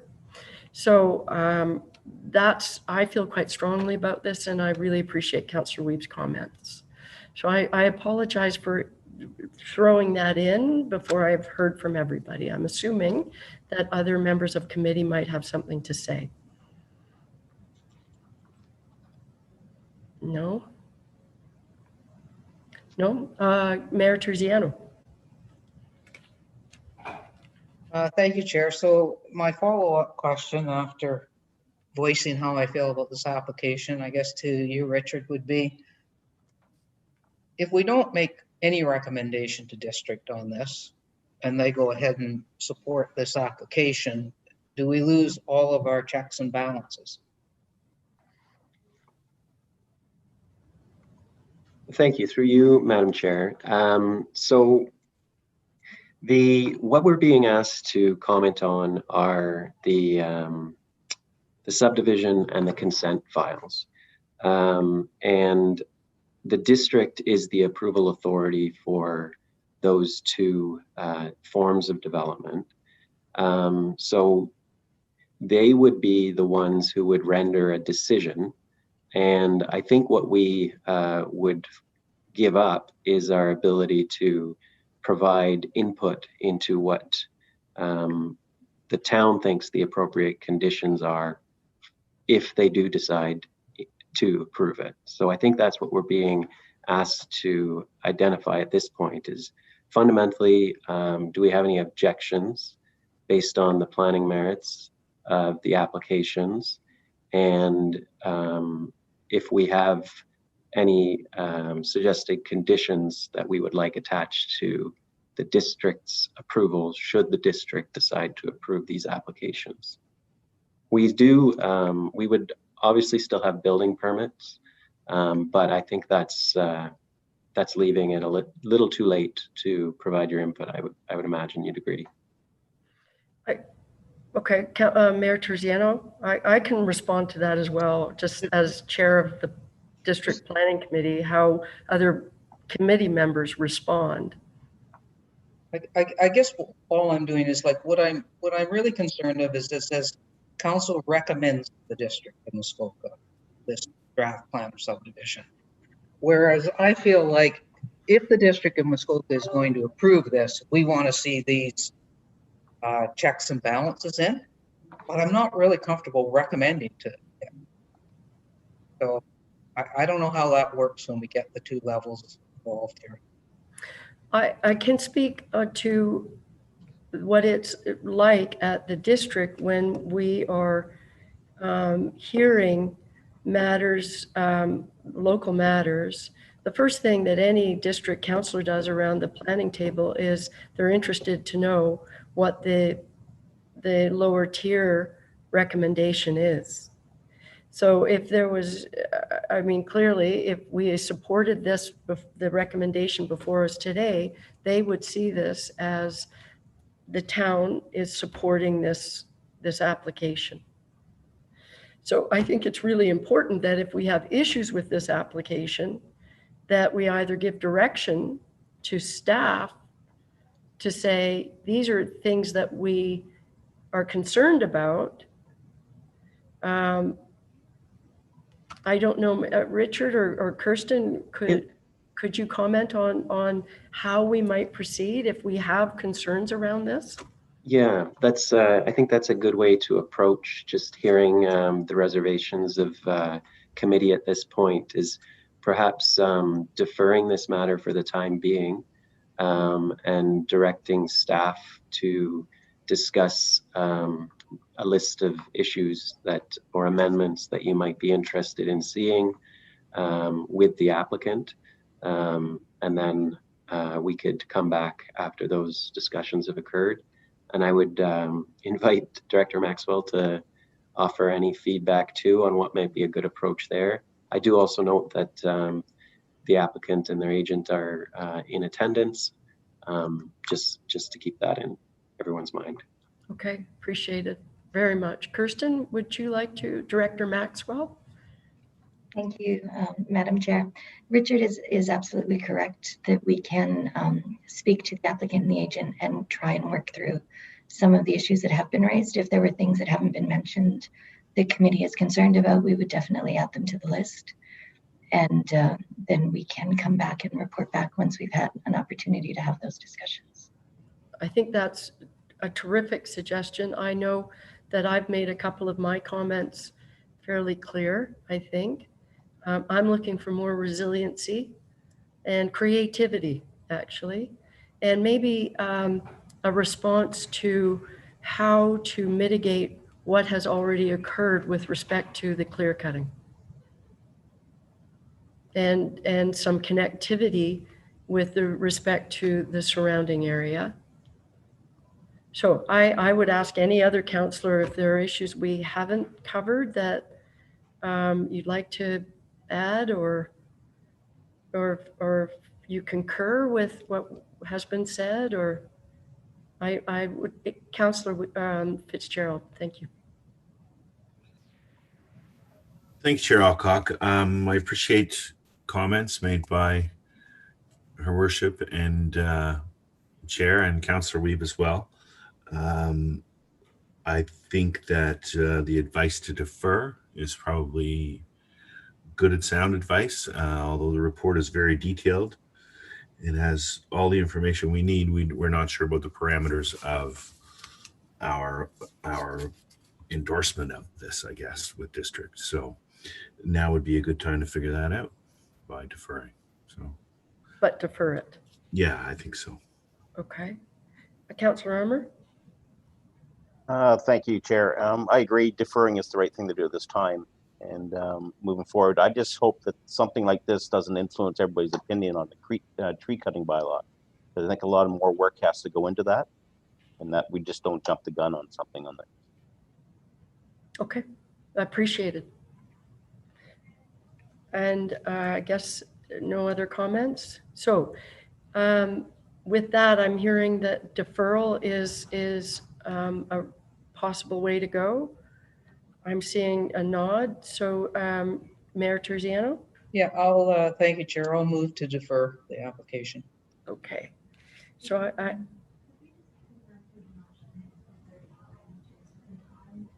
okay, I need to confirm to a certain time. So defer to the following, to the planning committee meeting in October? Would that be enough time, Richard, if we had deferred to October? I would say so. I wonder if I could put the question to Director Maxwell about whether there's an alternative to leave it a bit more flexible in terms of the report back time, just so that there is ample time to review any peer reviews that might still be underway, and to factor in any of the outcome of that work. Great comments. Through you, Madam Chair, I think could we perhaps put November to report back by November, and then it would give us an opportunity to speak with the applicant, and if they were willing to amend anything, that would give them an opportunity to make those amendments as well. Okay, that works for me. Are other committee members satisfied with November? Councillor Stone, Councillor Armour, you have a question? Just a comment. I just wondered, do we have to put a time frame on that? Can you just not bring it back when you're prepared with the full I'm report? hearing comments from people around me suggesting that a time would be a good thing. So or time or a specific reason. So maybe to your comment, Richard, to give you time to do the things that you just said, which is to look at the peer review and to consult with the applicant and to give you time to do those things, those tasks. So that should work, right? Jasmine's typing furiously. So maybe. And if I may, I think that would be appropriate. Sorry? If I may, I think that would be an appropriate way to handle it, is just to provide staff with sufficient time. Yep. That you need, and hopefully it'll be no later than November, but earlier if possible. But earlier if possible, right? Okay. So I'm giving Jasmine. She's working. She's amazing. Just Julie, you too. Do I have a seconder of that motion? Thank you, Councillor Armour. So it was moved by Mayor Terziano, seconded by Councillor Armour.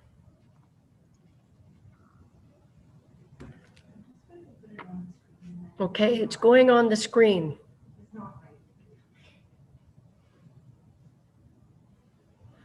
So I have a motion moved by Mayor Terziano, seconded by Councillor Armour. It is recommended that the matter of subdivision application S 2020-4 and common element of condominium description C 2020-05 be postponed to allow further consultation between staff and the applicant and for peer reviews to be completed. Is that okay, Richard? That's fantastic. Not only is it okay, it's fantastic. That's great. Okay, any questions or comments about that motion? Councillor Wiebe. Thank you, Chair Alcock. I'm not in favor of deferring it. I think that from a wide angle lens, I see like once again poor judgment, and now I see coming back to consult with staff to repair the file that's in front of us, and then to hopefully come back for approval. I think the whole process has been backwards and upside down, and I'm not in favor of prolonging it. So I'm not going to even vote in favor of the deferral. Okay, comments appreciated. I hear you. Any other comments from committee? All right, I will call the question on the motion. All those in favor?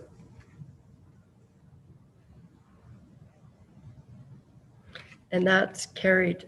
I appreciate your comments, Councillor Wiebe. All those opposed? Okay. All right, that motion carries. Thank you, everybody. That was an interesting one. More interesting when it comes back. Okay, we are moving right along to 7.3. Over to you, Richard, with the community planning permit bylaw review. Thank you. Through you, Madam Chair. In March 2020, Council directed staff to undertake a work program to develop the new community planning permit bylaw. Staff issued an RFP, request for proposal, on July 17th, 2020, based on Council's direction, to solicit bids for consultants to help undertake this exercise. In total, 5 qualified bids were received. As noted in the report, a team of consultants led by SGL Planning and Design, who were the same consultants who assisted the town with our recent official plan review exercise, and Dillon Consulting were selected to assist the town staff undertake this work. The general 5-phase work program is outlined in the report, and the schedule of that work is also appended. The next step will be to prepare a final detailed work plan and a community and stakeholder engagement strategy. And staff have already met with our consultant and will be meeting again to finalize that deliverable. And we'll be reporting back to Planning Committee in October to present this detailed work plan and the community and stakeholder engagement strategy. So that's just a little update on where we are with the community planning permit system bylaw. Thank you, Richard. Are there any questions for Richard? Okay, I don't see any, but I have one quick question. I promise it's quick. In the chart as to the process, I just noted there's very little, and maybe we decided this earlier, but there's very little contact with planning or council on this. I think if I'm reading it correctly, there are like 2 reports to planning committee, and I'm not sure, is it 1 to council or 2? I think it's one to council, and that's for final approval. So it may be it may be a bit misleading. There would be plenty of engagement on this one. October, for example, will be coming back to planning committee with the detailed work program. And one of the things when we looked at this draft work program is it needs to be further tweaked to incorporate all the points of engagement. Okay. As well, it will need to reflect the community and stakeholder engagement strategy. But one thing we can do is make sure before it comes back, all those points of contact with the public, with the stakeholder advisory group, and with either planning committee or council are really fleshed out in this. Yeah, I take that point, and we can make sure that we really emphasize all that. Thank you, Richard. And I'm assuming this is very high level, but at this point, we're kind of approving it, and it looks like we're not really engaged, or council certainly is only engaged at the end. And I think we're going to have a lot of public input on this throughout. So I think whether we want to be engaged or not, we will be. But so we should be part of that process. Yep. And we're not approving it right now. This is more just information on the bidding process and the selection of a consultant. And we will be coming back in October and make sure that we hit on all those things that you've asked us to get back on. Okay, that's great, thanks.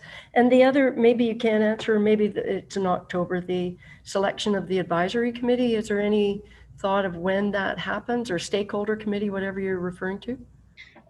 That is going to be the topic of our very next meeting, to go over who should be on the stakeholder advisory group.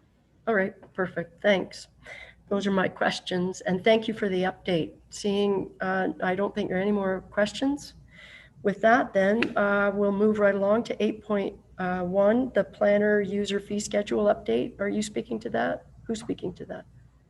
I can. Not much to point out. It was just information. Everybody knows that some fees have gone up. Yep, that's exactly it. Yep. Okay. Then any questions around that from committee? Seeing none, we'll move to 8.2, which is the Treasure Island LPAT appeal. I believe a couple of us asked that this be put on the planning agenda today. We did receive a letter that was part of our package. So I think the discussion, maybe I could ask Kirsten, can you kick off the discussion on this, given the letter we received? Absolutely. Thank you, Madam Chair. As you may all recall, the Treasure Island applications were refused by council in October or November of last year, and they were subsequently appealed by the owner. And in March, I believe it was a council meeting, there was a discussion as to whether or not the town would be participating in that appeal. And at that time, council determined they wouldn't. So at this point, it appears that Mr. James and his group, the Friends of Treasure Island, are asking for council support with the appeal moving forward. And I would just mention that we haven't been asked for any meetings with the Lake Palacios Association or the Friends of Treasure Island at this point from a staff perspective, but that all of the information that was in our files was included in the appeal package to the LPAT. And so they do have access to all that information through the LPAT. There is a case management conference for this appeal, and I believe it's happening on the 1st of October. Thank you for that. And maybe I'll ask Mayor Terziano if you want to speak to this, but I would, just before we go there, if everybody could look at the letter that we have in our package, it was suggested there were 4 ways that Mr. James suggested we might be able to support them. That isn't your traditional paying for a lawyer or, hiring a planning consultant to represent us. These were 4 different ways that we might be able to support them. And certainly there's some rationale that they would ask us, given that we voted against the decision. We're on the same side as this newly formed association is. So I think it's worth looking at the 4 suggested recommendations from Mr. Janes and the Friends of Treasure Island. Such as the first one, which is submitting a written statement to LPAT to be on the record as still supporting your decision. And I wondered what committee members think of that.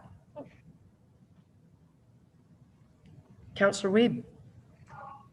Thank you, Chair Alcock. I guess I was gonna maybe go to Kirsten on. I saw her hand go up, but I'm just wondering if there's a redundancy there, or if it actually would lend some weight. Because if it's a simple, such a simple gesture could actually assist, then I'm all for it. If the LPAT feels like we're bombarding them with material they already have and it's redundant, then obviously we would want to stay out of that way. But yeah, further information from Kirsten would be great. Thank you. Okay, Kirsten. Thank you, Madam Chair. I should have mentioned that at the beginning, and I apologize. We did speak with legal counsel about it in regards to that specific request. And we were advised that the LPAT does have to take into consideration council's decision as per the Planning Act, and that they have a record of council's decision as the applications were turned down. And from that perspective, that Councillor Wiebe is right, it would be redundant to send anything in, and whether or not the LPAT even would consider any additional information being provided, as they know that the town is not participating, that it may not even be incorporated in anything that they would be considering, as council's decision is already known. And is the detailed discussion of council's decision in the information that they will be looking at? They would be receiving the minutes of the meetings, as well as all the information that led up to that decision. So. Okay. All right. Anyone else have a comment about that? Or yes, Mayor Terziano? Yeah, thanks, Chair. Kirsten, when they get to the hearing, LPAT will know that our staff supported the applicant. Council turned them down, so they get all that information and both sides of it, right? That like they get the staff rationale and they get council's rationale. They would, yes, that's correct. Okay, so as far as another letter, it's true, it's probably redundant. As far as arranging for meetings with the Lake Association and the Friends to provide them with any information they don't already have and need, that's just a standard request to staff, and staff would do that. So really, I think the fourth bullet is making a financial contribution. And I got an email from Doug Janes today saying that they put out a request to their membership, both the Lake and the Friends. They have some 70 members, and they've hired a lawyer and a planner at a cost of between $30,000 and $40,000. I think we were pretty clear when we didn't support staff's recommendation that it would be very hard for us to fight it, because it's usually our planners and lawyers that go to fight, and when our staff recommends it and we deny it, it's hard for us to get involved in the fight, which I think we made the decision not to fight it. So I don't know about financial support. It's still taxpayers' dollars. So I think that's a big question that committee should weigh in on. Thank you for that. I do appreciate, I mulled over that one as well. But one of the things, I go back to the redundancy of the letter of support. I guess I'll ask you, Kirsten, there was a lot of back and forth on this application. So the application that staff finally recommended approval was not necessarily the application they started with, right? There were a number of conditions in there that the applicant, it was a complicated meeting. And the applicant was not really happy with what staff was supporting, right? And it became apparent that they weren't terribly pleased with the recommendation of the conservation lands, all of the things that we were asking, staff was supporting. So I almost feel like, I hope that with the information that the LPAT will have before them, that those nuances will be understood with the information. And that's where I sort of think, oh, well, is submitting a written statement redundant if it's maybe contributing to a bit of the discourse that took place? Or is that not part of planning code?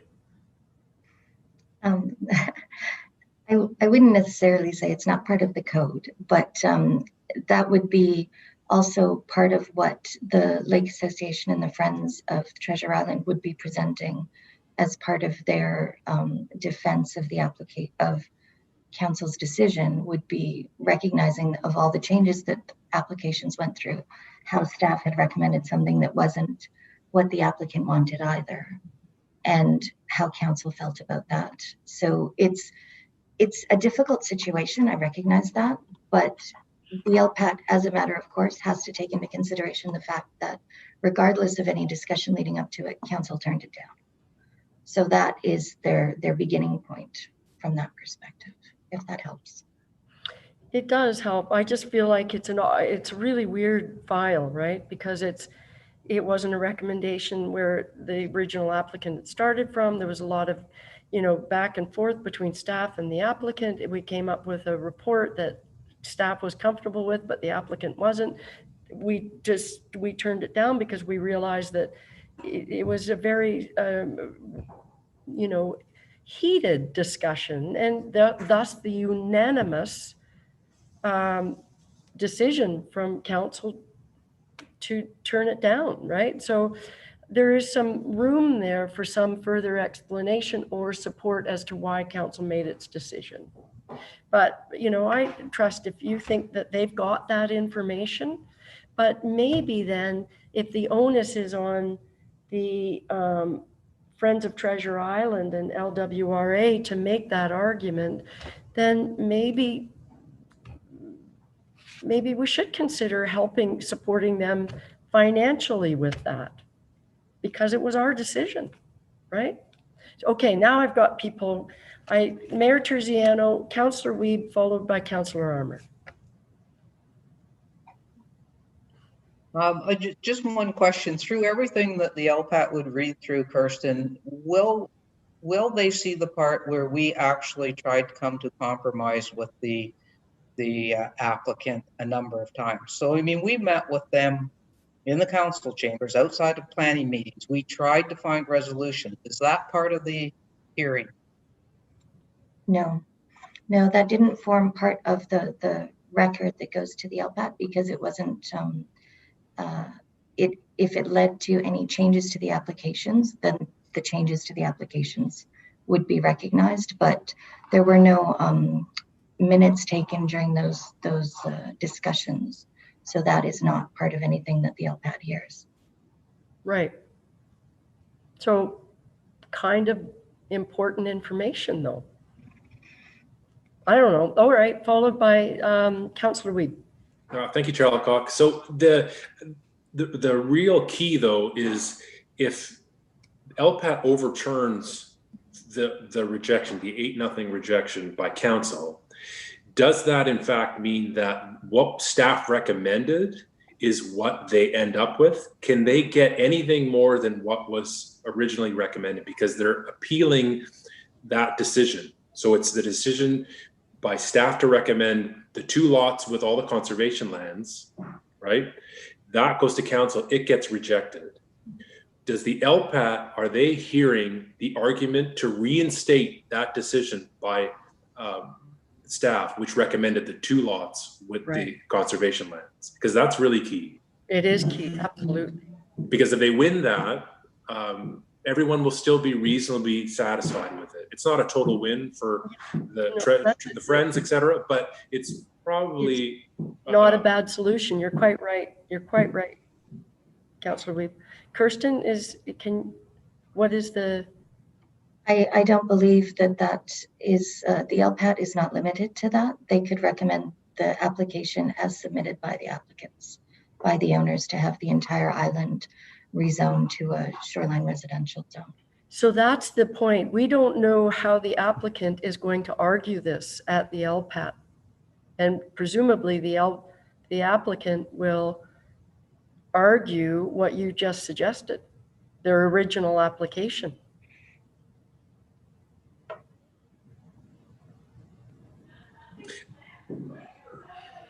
Okay, Councillor Weeb, follow up. Sorry, if I may, then that begs the question back to bullet 1. Is there any merit in reminding and refreshing that we're comfortable, or staff at least is comfortable with plan A, but not with plan B, right? Which would be the full rezoning. Right. And to follow on some of the comments from the previous application, I don't know if it's in the meetings, but they also said that they could potentially clear cut that island. Right. As it stands. There were a lot. That was said in that meeting. It was said in that meeting, and that information isn't there. That won't be part of the minutes. So all I'm saying is, I'm not sure that a lot of the information that we were privy to in those meetings, and the back and forth that you refer to, Mayor Terziano, I'm not sure that they will see all of that. And if it's possible that if they overturn this decision and the LPAT has a right to go with the applicant's original, then we have a lot at risk because we unanimously rejected all of that. So from my view, I think we have if that's possible, and now I'm asking you, Kirsten, maybe you could repeat that part. If it's possible that through the LPAT, they actually could end up supporting the applicant's original application through this. Mm-hmm. It is possible? Yes. Mm-hmm. Then I think we have a lot at stake. A lot. So, Madam Chair, I don't know if this discussion should continue here, or if you want to speak about it at the next council meeting as well, potentially. And I don't know if we need to go into a closed session to have more discussion on that or not. I'll look to our recording secretaries to let me know if there's anything that we're straying, or whether or not we can continue. That's, yeah. So maybe we could just take from this, take your advice, sage counsel as you always have, and we just ask that it be put on the council agenda for further discussion. Is that okay? Yep. I'm getting a nod that that's okay to ask for that. Councillor Harmer, you've had your hand up. You've had your hand up for ages, and I didn't. Numerous times over this, and actually, I was just going to say the fact that I think this is something we should be discussing at council, not at this planning table, because there are other members here that are not here today that should probably have valuable input to it too. So fair enough. I would agree with that 100%. Okay, Mayor Terziano. Thank you, Chair. We have a special council meeting tomorrow night, but the agenda hasn't been released yet. Do we want it on that, or is that too quick, Kirsten, to have that discussion? Through you, Madam Chair, it wouldn't reflect the discussion today necessarily, because I don't believe we can have minutes ready in time for that agenda to be posted. But if it's just a question of putting that letter on the council agenda, whether or not I know Crystal won't like me asking, but whether or not that could be feasible from her perspective, that I don't know if the meeting's already been advertised. So. Okay, so is Crystal going to weigh in on this? There she is. I will leave this up to committee. We could certainly, it's at the call of, it's actually at the call of the mayor. So if the mayor would like to add that, we can do that. It just based on timing. So if it's a timing issue, then we could certainly do that. Okay, aren't we fortunate we have the mayor on this committee? Mayor Terziano, you're on mute. Oh, I bet, do you know? Okay. I think she's actually consulting right now, don't you think? With whether or not? I sort of forget. Thank you. I was just determining whether we still had enough time to get it on the agenda before it's posted, and apparently we do. Okay. So, but it should be a closed session matter, I assume then. Okay. Crystal? Crystal? Yeah. All right. I would agree, yes. Okay. Thanks. Okay. So is that what committee would like to see it? Go right to tomorrow? Or? I will call the question. Would committee like to see that? Nod of heads will do. Everyone's nodding their head. That's great. And thank you for offering that solution. Ms. Director Maxwell, I believe you did, and thank you very much. And for reminding us about closed session. Okay, so that's done. And the next item on the agenda, number 9, general information. We had a number of staff delegated approvals. They're on the agenda. Are there any questions with respect to that? I don't see any questions. So with that, I have a motion moved by Councillor Armour, seconded by Councillor Fitzgerald. It is recommended that we do hereby adjourn at 3:41 p.m. That was a very long meeting. All those in favor? Thank you. And thank you everybody for your patience today, all of you. Adios.